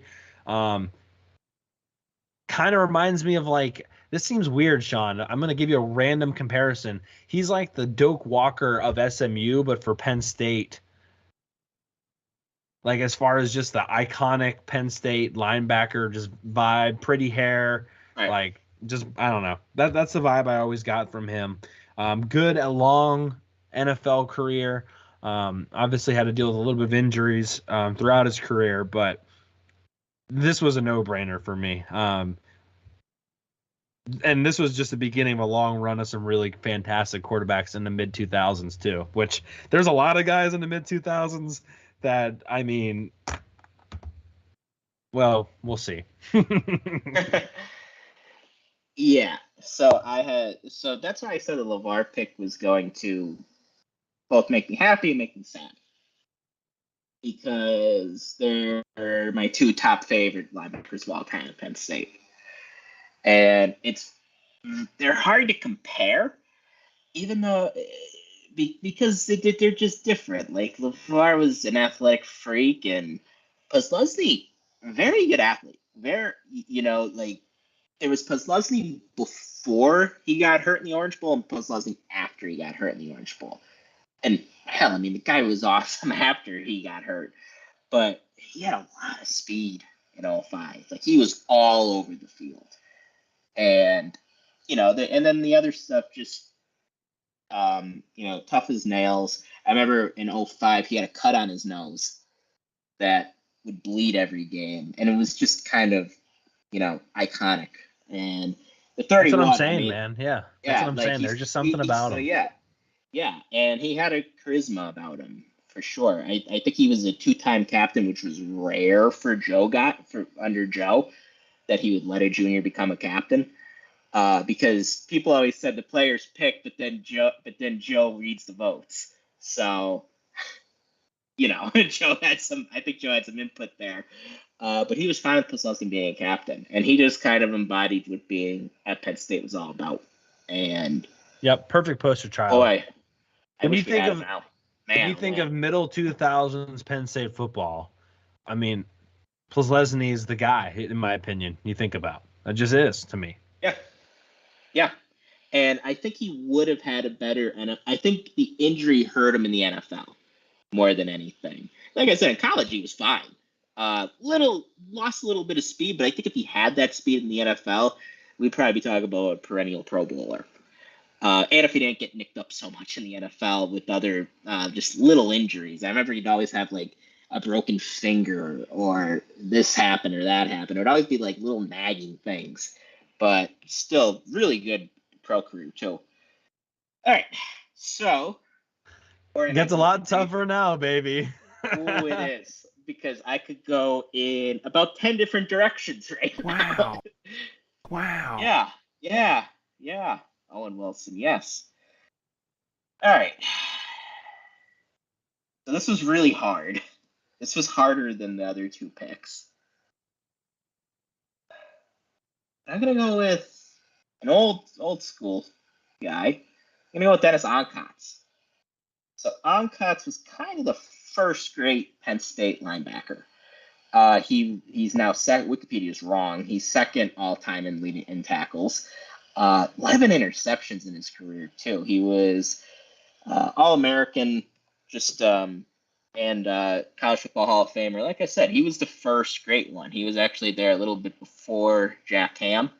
So yeah, I'm gonna go with the great Dennis Onkotz. Yeah, I mean, just think about that defense with Ham, Onkotz, Denny Onkotz, and Mike Reed. I mean, there are some really good players on that defense. The 11 interceptions by a linebacker, I don't know. I couldn't find the stats on all of them, but I'm guessing that's still a record. I can't think of any linebacker that's had more interceptions than that. Like, that's a stupid amount of interceptions as a And linebacker. they threw the ball less then. Right, and they played only 10 regular season games. Yeah. So, I mean, that to me is phenomenal. He also had 3 touchdowns from those interceptions, which is just also crazy in my opinion. The dude had 3 pick sixes. How many defensive backs in their career with that many pick sixes? So, yeah, I really like that pick. He was also the Penn State's punt returner, which was just kind of crazy. A fun fact for you if you didn't know that one. Yeah, awesome athlete. Yeah, which again, the best athletes, Shawn, tend to be playing at the linebacker position. Just saying. Even young Joe, that's true. He loved his linebackers. This is where it gets really, really hard. I mean, I think including Denny Onkotz, but throughout the rest of them, I think it just gets really difficult. I'm gonna put the safe pick here, in my opinion, because I don't think anyone's gonna yell at me for taking this person at this spot. And that's taking Dan Connor, 2004 to 2007. He was my next guy too. You can start to begin to try to compare different guys, but this guy has the most tackles of anybody. So that right there kind of separates him, at least from some degree, right? Ended up with 419 tackles, 34 TFLs, 14 sacks, and 4 interceptions. Now, he got to play a little bit earlier than some of the other guys, but 2-time All-American, won the Ben-Eric Award in 07 as well. Maybe got helped out a little bit by some of the guys he got to play around too. I'm sure it didn't hurt. But, I mean, longevity does matter. And if you get into the 400 tackle realm in your career, that's pretty phenomenal. So, again, maybe a safe pick there. But I'm taking Dan Connor with my third pick.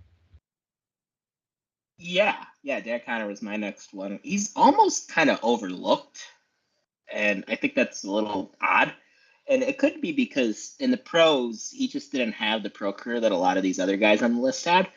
But still, as a college player, like I remember being a little kid, and he was the guy first. Like between him and Posluszny,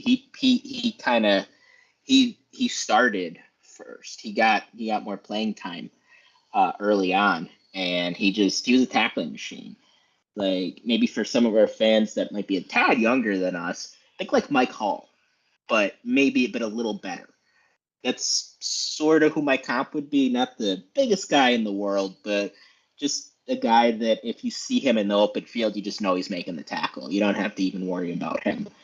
And that's very valuable to have. And he's the all-time tackler at Penn State for a reason. All right, so it gets trickier. And this one may be a tad controversial, but I don't really care. Because I watched this guy, and I believe in this guy. And I would take him over everybody else that we haven't named. I'm going with Navarro Bowman. So we talked about Navarro last week, and Geiger mentioned that he was the best pro in the last 20 years at Penn State as a linebacker, maybe in general. And yeah, like this guy, everybody talks about the 11, and they think LeVar, now they think Micah. LeVar also number 11, and he was incredible. First team All Big Ten in 2008. Going into the 08 season, Sean Lee was hurt. And there's a big concern, obviously, because Sean Lee was great. Navarro Bowman just filled in and was awesome. And as far as coverage goes, he's the best cover linebacker I've ever seen at Penn State still to this day. Like, I often like have a standard for certain positions. Like I'll probably, and it's unfair, I'll compare every running back to Saquon and compare all the big receivers to Allen Robinson and things like that. I'm going to compare every linebacker in coverage to Navarro Bowman. And I haven't seen anybody come close to him in coverage. He was like having another safety out there and really helped us in 2008 because their safeties left a lot to be desired, as you saw in the USC game. So just awesome player.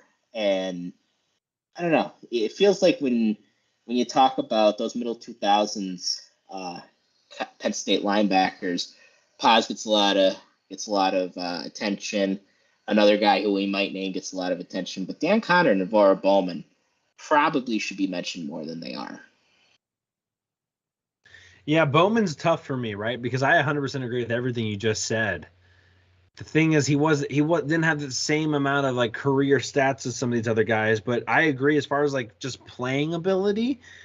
And you just kind of take stats away for a second because he didn't get to play for like 3 or 4 years like Dan Connor did.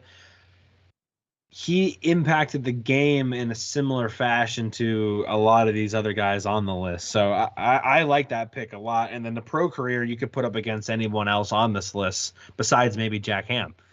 So, I mean, that says something. So I like that pick. I didn't know when he was going to go. I have him in my top 10. So I was hoping to take him at some point. This next guy, I have him 5, which maybe I don't know how I feel. Again, after this top 4, the 5 through 10 for me, it was like 5 through like 15, to be honest with you. Like, it's stupid. I could wake up tomorrow and feel different about who my number 5 is. But I'm going to take Greg Buttle, 1973 to 1975. 165 tackles as a junior. Came back his senior year, had 140 tackles. 343 career tackles. Won the Butkus Award in 1975, an All-American. And he had 24 tackles in a single game, which is just, again, insane. And he was a winner. Only lost 5 times in his career. So Greg Buttle, maybe a guy people forget about a little bit, maybe isn't talked about nearly enough. Some really good teams that he was on as well. So feeling like I'm getting a little bit of a steal with him, but I don't know. At this point, I feel like it's personal preference. I don't know. Yeah, I have Buttle at 10. So that's interesting. You have him 5, I have him 10, but do I think it's crazy I have him 5? No. because Greg Buttle is a legend at Penn State. One of those other guys, older, but linebacker is not linebacker without him. All right, so still I tough. do like you having the last pick, or me getting the last pick, because then I kind of get to choose one from all the other legends. Yep. I don't know. It sucks either way. But it's still hard because then you're leaving everybody else off the list. But somebody's got to do it. All right, so my next one, this was close between him and another guy, and I kind of just decided last minute who I'm taking. Brandon Short.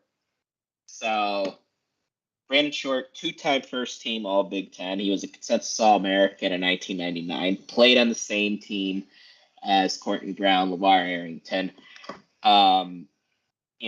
Middle linebacker. Really, like I said, just a compliment to LeVar, to Courtney Brown. 67 tackles in 99, 5.5 sacks. And yes, he is now on the board of trustees. Good pro career with the New York Giants. Wasn't a great pro, but pretty good.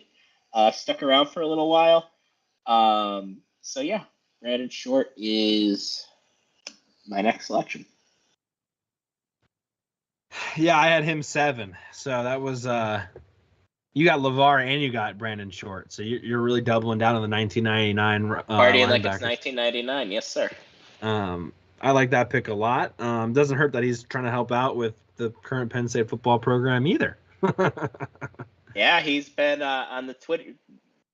If you're on Penn State Twitter, you've seen him a lot lately. Yeah. Just quick, go back to Donnie Collins. My buddy Donnie's texting me. He's like, the Navarro Bowman stats are great too. Look at his TFLs and forced fumbles and whatnot too. So he was very happy you took Navarro Bowman when you did, by the way. So yes, he's underrated. This is tough for me having this last pick. I really want to go in 2 other directions. Oh, I'm all out of picks? Aren't you out of picks? Yeah, I think I am. Yeah. We could probably honestly do a top 10 each and be fine. Yeah, right. I want to go one way for like the hoorah of it. I want to go the one way because I think if I would have got to see more of him, he would be easily on this list. But I'm going to go with the safe-ish pick of all that and take Andre Collins with my last pick. I had him technically where he's supposed to be taken. 1986, 1989, freshman national championship, obviously. Broke 100 tackles both his junior and senior year. I've really focused on the tackling aspect of my linebackers in these now that I'm looking back at it. 1989 All-American, played 10 years in the NFL, I think with the Redskins. And was a Super Bowl with the Redskins too? I know he's won a Super Bowl too. I think it was with the Redskins. Long NFL career. Junior and senior year were fantastic. Were the Shane Conlon jersey, if you will. I see Donnie just messaged and texted me that exact same thing. I like Andre Collins there with my final pick. Where'd you have him? Where'd you have Collins at? I had him 13th. Wow. Okay, so I had him at 11. Okay. I'm not saying that's crazy. So I took him at 11 over. And again, this is how it changes so much because when I post this on Twitter, people are like, oh, this is your top 10. It's terrible. But at my number 9, I had Micah Parsons. And he's the guy that if I saw him play in 2020, he easily makes that list for me, right? Go ahead. But we didn't see it. So, and then I had Michael Mahdi at 10 from like the significance value. And if he would have been able to stay healthy, he didn't have all those knee injuries or the knee injury that I think was an ankle, but whatever. But what he was able to do in 2012 was phenomenal, obviously. And And then obviously what he's doing now plays a large role too. But from just a pure talent and resume, I think Andre Collins beats out Parsons and Mahdi. But I think Parsons athletically is better than Collins. So, I have Mike outside my top 10. And it's, like you said, we just didn't see Micah Parsons as a junior at Penn State. And yeah, if we saw him as a junior, definitely in my top 10 for sure. He jumps one of these guys. I also didn't have Mahdi. I didn't have Mahdi in my top 10. Just too many injuries, missed whole seasons, and it's just hard for me to put a guy in my top 10 that's like that. So my top 10 real quick. Conlon, Ham, LeVar, Paz, Onkotz, Connor, Bowman, Short, Lee, Buttle. Okay, I had, based off of what I had on here originally, I obviously picked out an order, even though I could have picked someone higher. I had Ham, Paz, Arrington, Conlon. Where's my 5? Buttle. Right? Buttle. Yeah, Buttle, Connor, Short, Bowman, Parsons, Mahdi is what I originally had down. So you can see it changed even on me while I was going through it. But also when we do these drafts, like depending on who you pick does affect how I pick too, right? Like I'm trying to get a balanced team, right? Like, right. I'm gonna be honest with you, if I had Arrington, I probably would have been a little bit skeptical to take Short just because I wanted maybe someone from a different era because I'm a psychopath like that. Like, I mean, that's just kind of. I know I took Connor. I know I took Paz. I took Connor, but that's besides the point. Cowboy Ribeye says just keep going, just keep drafting. I don't think we have to necessarily keep drafting, but who would you have taken with your next pick, Sean? Sean Lee. Okay, so Sean Lee. See, I didn't even have Sean Lee that high up there next. To be honest with you, I think I would have taken. I don't know. It gets messy really quick, dude. That's the thing. Like, all right, let's just trade honorable mentions. Maybe not in the right order, but we'll just trade honorable mentions. Derek / Cam Wake, I had on there. Yeah. Do you realize he blocked 7 kicks in his career? Best ever at it. Just nuts. I didn't realize it was 7. He's just hurt a lot at Penn State. That's why he had to go the Canada route before he went to the Dolphins. And he was Miami Dolphins great. Yeah, yeah. I thought maybe he would sneak up higher just because. I mean, at Penn State, like I said, he was a lot like Mahdi, just hurt a lot. Yeah. Who else did you have honorable mention? What does alternate? I'm not even off of like you would take them next. Just going through some of the ones you had. Okay, next. Buttle. But we already picked Buttle, so Mahdi. Yeah. Yeah, we talked about Mahdi a pretty good amount. Yep. Micah. Yep. Who else do you have next? Micah 12. Andre Collins, and then Brian Gelsizer. Okay. Yeah. That was one I was brought up on Twitter quite a bit, actually. Yeah, Brian Gelsizer, very underrated Penn State linebacker. He was on the 94 team, but the offense really gets a lot of publicity for the 94, but early 2000s, Brian Gelsizer, really, really, really good linebacker.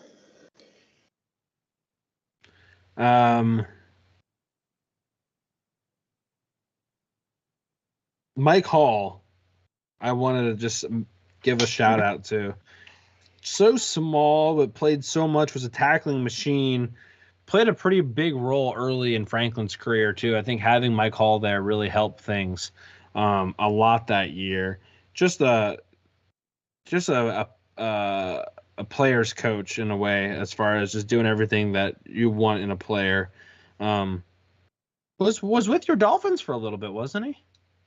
He was an undrafted free agent, stuck around for a few years, mostly played special teams. He was just too small. You know, he had trouble fighting off blocks, but he stuck around a little while. Yeah, I liked him on special teams. He was also Yeah, he was on my honorable mention too. Brandon Bell, friend of the show. Friend of one of those friend of the show. Friend of the show. Another one of these guys, really important piece in Franklin's first few years. Was a Bill O'Brien recruit, and then helped us win the Big Ten. And I still think if he didn't get hurt during the USC game, we'd probably win the game. But because our depth was not what it needed to be, it ended up really costing us there. Or if Manny Bowen doesn't get suspended. Yeah, I forgot about Manny Bowen getting suspended. Manny Bowen probably makes it an honorable mention on this list if he stays at Penn State and doesn't get in trouble and whatnot. Right. I mean, he was at like. He had a lot of talent. Talk about a good comp to maybe Abdul Carter. Like, he kind of reminds you a little bit of like a young Abdul Carter or Abdul Carter. Like the way he was flying around the field a little bit there. I forgot about good old Manny Bowen. Not necessarily, again, in the right order, but a guy that a lot of people didn't tweet about and a guy that didn't get a bunch of texts about was Tim Shaw. I know he played defensive end his first year or his last year. Was his last year? First year. Last year, I believe. He went down his last year. Is that right? Yeah, that's right. Yeah. But another like solid player that no one really talked about at all. Maybe it's because I just thought he played defensive end his whole time, but he had ALS, right? He has ALS now, yeah. Okay, I didn't know I didn't know if he passed away or not yet. Or yeah, I believe. Yeah, I think he still has ALS, which is awful. Who else did you have, Shawn? Somebody that my dad made sure I picked, Walker Lee Ashley, was on the '82 Penn State team. Really played very well in the Sugar Bowl. There's an urban legend, Penn State legend, that he was in New Orleans before the Rose Bowl, and there's some Georgia fans, and they were saying something like, "Well, you're not Walker," like talk about Herschel Walker. We don't even know who you are. And he's like, "Well, you'll know who I am after the game." So, and he ended up having an awesome Sugar Bowl. So, had to include Walker Lee Ashley there. Yeah, and Ed O'Neill, 1973 All-American on my list too. Yep. Yeah, I had Mike Hall, Jason Kabinda. I mean, yeah. Oh, what? Go ahead. No, I love Jason Kabinda. He's one of my favorite linebackers of all time. Didn't realize that he came up with 285 tackles in his career. A long time. Right. I mean, I remember him playing his freshman year too. I'm not saying he's top 10 worthy. He's probably not even top 20, but top 25 isn't out of the realm of possibilities, which at Penn State's not that bad for a linebacker. So, obviously personal connection there. He was there when we were there, so he gets bumped up the list a little bit. Sure. And just as far as importance, and we talked about Paz being like the face of the program, Jason Kabinda was a face of the program. You want to just talk about an all-around just class act person. And that was always like the first thing you heard about Jason Kabinda was how great of a person he is. And Detroit Lion fans love him. He's a fullback now, and they say the same thing about him. Dan Campbell raves about Jason Kabinda, and it doesn't shock any of us. And he was a pretty damn good football player too for us. Yeah, no, he's. What about Gerald Hodges? I forgot about Gerald Hodges. Yeah. I knew I was going to forget someone. Yeah. Yeah, Gerald Hodges, honorable mention for sure. 249 tackles, 21 TFLs, 3 picks. Obviously, that game where he wore Marty's number, and I mean, it was fantastic. But Gerald Hodges, I think played for the Vikings for a little bit there. Athletically, probably better than Marty from like an athletic standpoint. I always, it wasn't really fair because I was always trying to like in my mind compare him to Navarro Bowman, and he never like athletically got to that level. Yeah, they were different. Yeah. But I will say this about Gerald Hodges. Hodges was a pretty damn good pass rusher in his own right. as far as blitzing off of the edge. I really thought he got really good at that before he left Penn State. Yeah. Big Gerald Hodges guy. I loved him at Penn State. And probably overshadowed a little bit by Monty, to be honest. Just because Monty was the more outspoken guy. I don't know if I've ever heard Gerald Hodges say more than 2 words, and that's fine. That's just who he was. But great football player. Let's see who else I got here. Justin Kirpakis. Played late 90s, early 2000s. Was on some pretty crappy teams, but definitely made an impact. Always, when I was growing up, Kirpakis, during the dark years, Kirpakis was always kind of a silver. What do they say? Silver lining. And somebody mentioned Derek Tolles on Twitter today, and I was like, "Oh, I haven't heard that name in a long time." I think they played together, and I think if fate was more fair and the world was more fair, Derek Tolles would have been on some better teams, and people would be talking about him more. So we're going to talk about him a little tonight. Yeah, that was a good one. Mac Morrison. Morrison. Yeah. I'm on Twitter right now, just make sure we cover him. Giftopoulos. Yeah. Someone said top 10. I was like, I don't know about top 10. No, but top 10 important moment. I think we covered most of these other ones. Yeah, the only other one was Kurt Allerman is the only other one I had on my list. All-American 1976. And Cowboy Ribeye just said that too, actually, on YouTube. So we could sit here all day and talk about Penn State linebackers. Cory. Yeah. Is Penn State linebacker you? Yes, 100%. Not even close. I agree with you. I just wanted to see what you thought. I'm going to stop this and start another segment because, yeah. But thank you so much for that. It was fun draft. Yes, it was awesome. Thank you. As far as Penn State linebacker you goes, I mentioned this a little bit on Twitter, but I saw that. People talk all the time, right, about, oh, we're tight end U and we're DBU, like LSU, Florida State, Ohio State, and I don't know who else now is trying to always claim DBU. I'm like, if there is any sort of debate on who that U is, you're not the U of that position. That's not how it works. It needs to be so incredibly definitive that everybody agrees to it.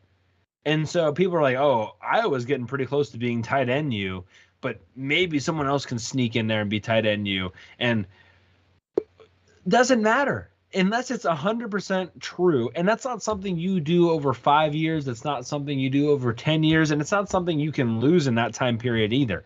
Go all the way back to the 60s and just start counting Penn State All-American linebackers. And you'll come up with the same kind of list that we had to come up with in the last week to prepare for this. It's unreal. I mean, we literally left off of a top 10 linebacker list numerous All-Americans. Numerous. And so it's just, it's crazy to me that, like, we're sitting here right today and we were debating on whether or not Micah Parsons was even like a top 10 linebacker, when most people would be like, Micah Parsons, that's our best linebacker of all time, right? I mean, that, like, for some schools, that would literally, he'd be their best linebacker of all time, no questions asked. So I don't care. I know I found a really funny article. I almost posted on Twitter, but I was like, I'm not going to be mean. Some person posted, I think it was from Saturday Tradition, like 4 years ago, talking about, is Penn State linebacker you dead or something like that. And they cited, like, how there hadn't been a Penn State linebacker drafted for like 4 years. And they were like, maybe Koa Farmer can step into that role or something like that. And it was just really funny. And they're like, and maybe Micah Parsons, as a freshman has the tools to step up, but that's a lot of pressure for him. And it was a really funny article in hindsight. It wasn't egregious, like super freezing cold take egregious, but it was kind of like close to that. But the point is, you don't lose it in just a couple of years. It is something that is instilled over time, And in the case of Penn State and linebacker U, I mean, you're talking about over 60 years now of history of great linebackers. And yeah, maybe there was a 4-year dull there when some other stuff was going on as far as sanctions and whatnot. But even then, you still had some really good linebacker play. Maybe they didn't get drafted, but Cabinda's still in the league.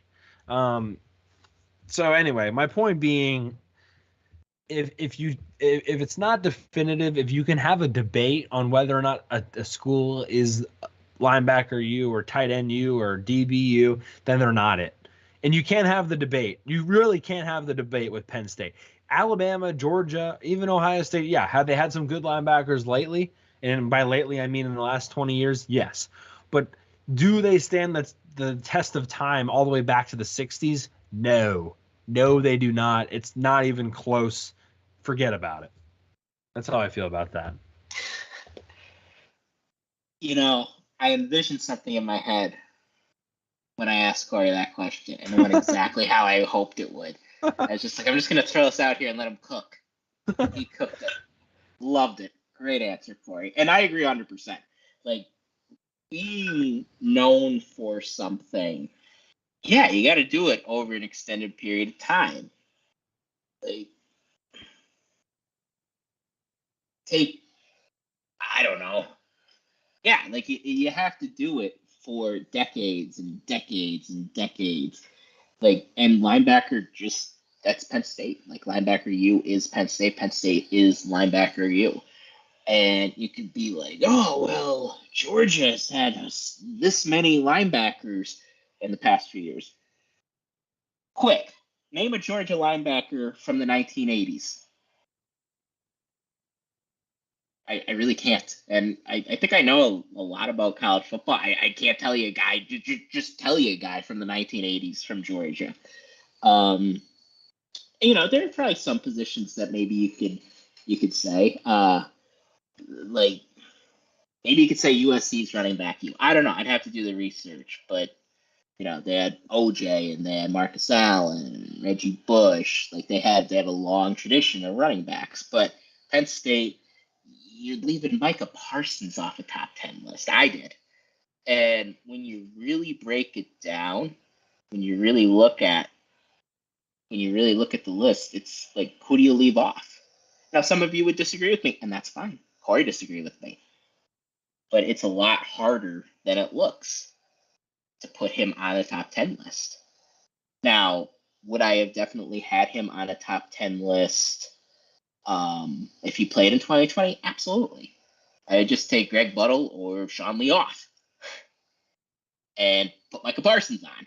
But that's not what we were working with here. If COVID doesn't happen, yeah, he's on the list. But I had to leave him off, and it was tough, but that just shows how strong the linebackers are. And I think if you know your Penn State history like we do, you won't find that absurd that I left Micah Parsons off my top 10 list. Yeah, you might disagree, but you won't find it absurd. So Bleacher Report back in 2008 came out with like their 11 best college linebackers from 1958 to 2008. And Oncotz came in at 8, and Jack Ham came in at 5. Then Penn State's the only school to have 2, even in this random top 11 list, which is just funny to me. I was about to look at an Athlon top 50 list, and they had Manti Te'o at like 6, and I just turned it off and moved. I'm going to name all the linebackers at Penn State that are better than Manti Te'o. Conlon, wait. Start over. Say that from the beginning here. Hold on. Let me go to your cam. Hold on. All right. Tell everyone what you're doing first, too. All right, these are for all you Notre Dame Kool-Aid drinkers out there. Here are all the Penn State linebackers throughout all of history that are better than Manti Te'o. Shane Conlon, Jack Ham, LeVar Arrington, Paul Posluszny, Dennis Oncotz, Dan Connor, Navarro Bowman, Sean Lee, Brandon Short, Greg Buttle, Micah Parsons, Michael Maudie, Andre Collins. Yeah, Brian Gelsizer too, what the hell. He was better than him too. So that's 14 or 15 guys right there that are better than Manti Te'o. 6th best of all time. Give me a freaking break. Athlon Sports. Yeah, that was bad. That's a. Come on. Did they see that golden dome and they're mesmerized by it? Apparently, back when I gave that rant about the linebacker youth thing, Cowboy Ribeye said, "Amen, King Cory." And he said, we also didn't name ourselves that like other nerd teams. That's a good point. Yes, the Manti Te'o, best Notre Dame linebacker ever, would have been maybe top 15 at Penn State, so that's pretty good. I don't even think, like, I wouldn't even, yeah. But I don't know. He might not even be that. No, he might not. I really don't know. That's borderline. It's hard. When I think about Manti Te'o, I literally just think about him being in the right spot more times than not. Like, half of his great plays were tipped past interceptions that he like just happened to be right there and he dove and caught. Like Monty literally got hurt and had better tackles, better stats than Manti Te'o did across the board. Besides interceptions, the only thing Manti Te'o had more of were interceptions. More interceptions and more fake girlfriends. Yeah, I mean that's one thing that he has on everybody else is he was the best ever at not having a real girlfriend. I mean, he was the best at that. But like, that's so sickening. Yeah. So the list, yeah, I think Cowboy Ribeye found. And I'll also say this: out of all those guys that we named that we saw, I never saw any of them get exposed the way Manti Te'o got exposed in that national championship game against Bama. Nick Saban literally ran. They sent TJ Yeldon right at him. And he couldn't handle it. I never saw any of our great linebackers get exposed like that. None of them, including the honorable mentions. You could even say like a Navarro Bowman was like the one bright spot in the Rose Bowl. Like that, like usually they were the only reason they were even in the game. Cowboy Ribeye played great that day. Cowboy Ribeye had a good point. So the list I found, I guess he found it too, is a number one of the BCS era, and they did have LeVar Arrington number one. I did see that, but to follow that up with, I think they had James Laurinaitis 2 and Manti Te'o 4, and I was like, nope, I'm none of that list. AJ Hawk, if you want to go Ohio State linebackers, AJ Hawk was way better than that. I think they had him. I think they had him pretty high too, but I didn't see. I won't talk disrespectfully about AJ Hawk, but no, and I think well, fun fact for you, I don't know who College Football Saturdays is. But they have a ranking for like best position groups for 2023. Kind of segueing here a little bit. They have Abdul Carter as the number 6 linebacker in the country right now. So just a fun fact for you. Probably around there. Yeah, I'd say he's top 10. Do you want to go to running backs? What do you think they have for running backs? Do they have Nick Singleton up there? They probably have Singleton. They do have him top 10. So what do you think he is? 8th or 9th? 7th. Okay. That's about but they have Braylon Allen from Wisconsin at 4. Yeah, he's high up on a lot of lists, and I just don't get that. Singleton's better than him. He's no, good. I don't get it at all. Yeah, he's good, but any other things Penn State might be on there? You want to go to offensive tackle? What do you think? Do you think Olu's top 10 in that? You better be, right? I would say he's 1 or 2, yeah. But he does have a small sample size, so they might have him lower. Yeah, they have him a lot lower. They have him at 23. Ooh, that's too low. But yeah. I could understand him not being in the top 5 still, because the sample size is small for him. You think Kalen King's on? This is a random, by the way, people that are wondering what we're doing. King has to be top. This is CFBSaturdays.com. I don't know how. I could see them having King outside the top 10 only because Porter was on the team last year. Number 1 is Kool-Aid from Alabama. Kool-Aid McKinstry. And number 2 is Kalen King. Really? They have him at number 2, yeah. Am I the only one not enthralled by that Kool-Aid kid? I thought Bama's secondary in general wasn't that great last year. I don't know. Any other defensive ends, maybe? Maybe Chop? Chop's probably up there, right? Chop is 9. Okay, that's about fair. Again, I don't know where this, like, I don't even know who CFB Saturdays are, but they have this list, and they've updated them since, like, March. So, whatever. They're, I think that's the only thing we're going to see, right? Tight ends, I don't think Theo Johnson or anything's up there, do you? No, I wouldn't have him up there. No. I don't know. And he's not going to, quarterbacks, he's not going to be up there. Drew Aller isn't going to be up there, is he? In all honesty, he shouldn't be. No, he shouldn't. They have Curtis Rourke from Ohio at 25. Old foe. Are you a Michael Penix believer? I have some Penix envy. Okay. See what I did there? Yeah, that's pretty good. They had McCarthy at 14, which would really upset Michigan fans. Yeah, well, they think he's top 2 and he's not 2. Yeah, it's ridiculous. Ohio State has number 1 wide receiver, obviously Marvin Harris Jr., and number 3 in Mbuka. No argument. Wow, here you go. Look at this, though. Dante Cephas, number 10 for Penn State on the receiving list. You sure? Yes. Yeah. I'm looking at it right now. That. You sure he is? We were doing really good on time too, but now we've gone down a rabbit hole. That's okay. If you listen this far, that means you really like this. Yeah. Is there any other? Oh, Cam Allen from Purdue is number 9 at safety. That's pretty cool. I remember doing stuff on him last year, and I thought he was very opportunistic. Always had a bunch of turnovers, so that's cool to see there. Only one I haven't looked at is guard and center. Is Kaytron Allen top 25? Just out of curiosity, you don't remember seeing him there, right? I could actually see that, but no. I would be upset if he wasn't. Did you know Travis Etienne's brother is at Clemson? I think I did, but I don't remember. Trevor Etienne? I think I did know that. So they don't have Kaytron Allen, but they have 2 running backs from Auburn in Jarquez Hunter at 13 and Brian Beatty at 24.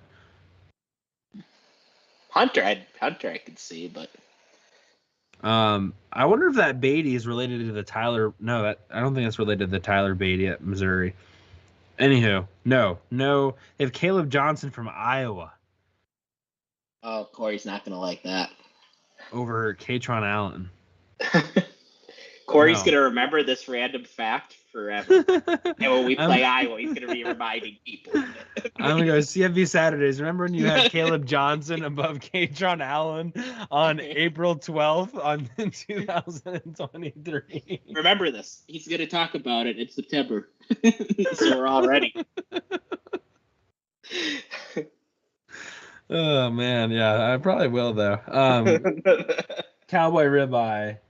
The website is cfbsaturdays.com. There's a lot of advertisements and there's some light porn advertisements on there. So I mean, they're trying to get their ads any way they can. So just be prepared for that. But anyway, I will not forget that Caleb Johnson was what I say was 23. Yeah. Yeah, I won't forget that. When Caleb Johnson goes like 4 rushes for -2 yards. And He'll be like, oh, yeah, remember this random outlet? Get their site canceled. Wow. All right. Well, I think we're good. That was a good show today. Appreciate everybody listening. I know Mike Vales is going to see the 2 hours and 30 minutes, and he's going to be like, what are y'all talking about for 2 hours and 30 minutes? But you know what, Mike Vales? You can suck it. A lot of stuff happening, Mike. Just listen. Yeah. I hope everyone has a good blue and white weekend. Sean, have a good time. I will be sitting. Maybe I'll smoke something, or maybe I'll get something cooking and prepare myself for that. For the blue and white. No smoking joints. No, that's not what I meant. But we don't encourage drugs on this podcast.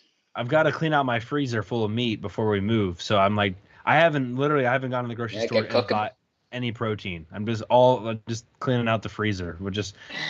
I got sausage. I still got some venison in there. I got a bunch of hamburgers. I got all sorts of stuff. So I got fish still. So I'm just going through it. But yeah, have a good time. Hopefully the weather's Thanks, good, man. and we'll be back on Wednesday. Maybe we'll get some film breakdown on Wednesday. That sounds great. All right, yeah, Corey, thanks. And if y'all see me there, say hi. Yeah. Well, if you made it this far on a podcast, please consider dropping a 5-star review on Apple. We'll read it on the show, and we'll send you a sticker. For Shawn, Kane, I'm Corey Listoki. You've been listening to Hardcore Penn State Football. For everybody on YouTube, we appreciate you tuning in live, and we will see you next time. Bye, everybody.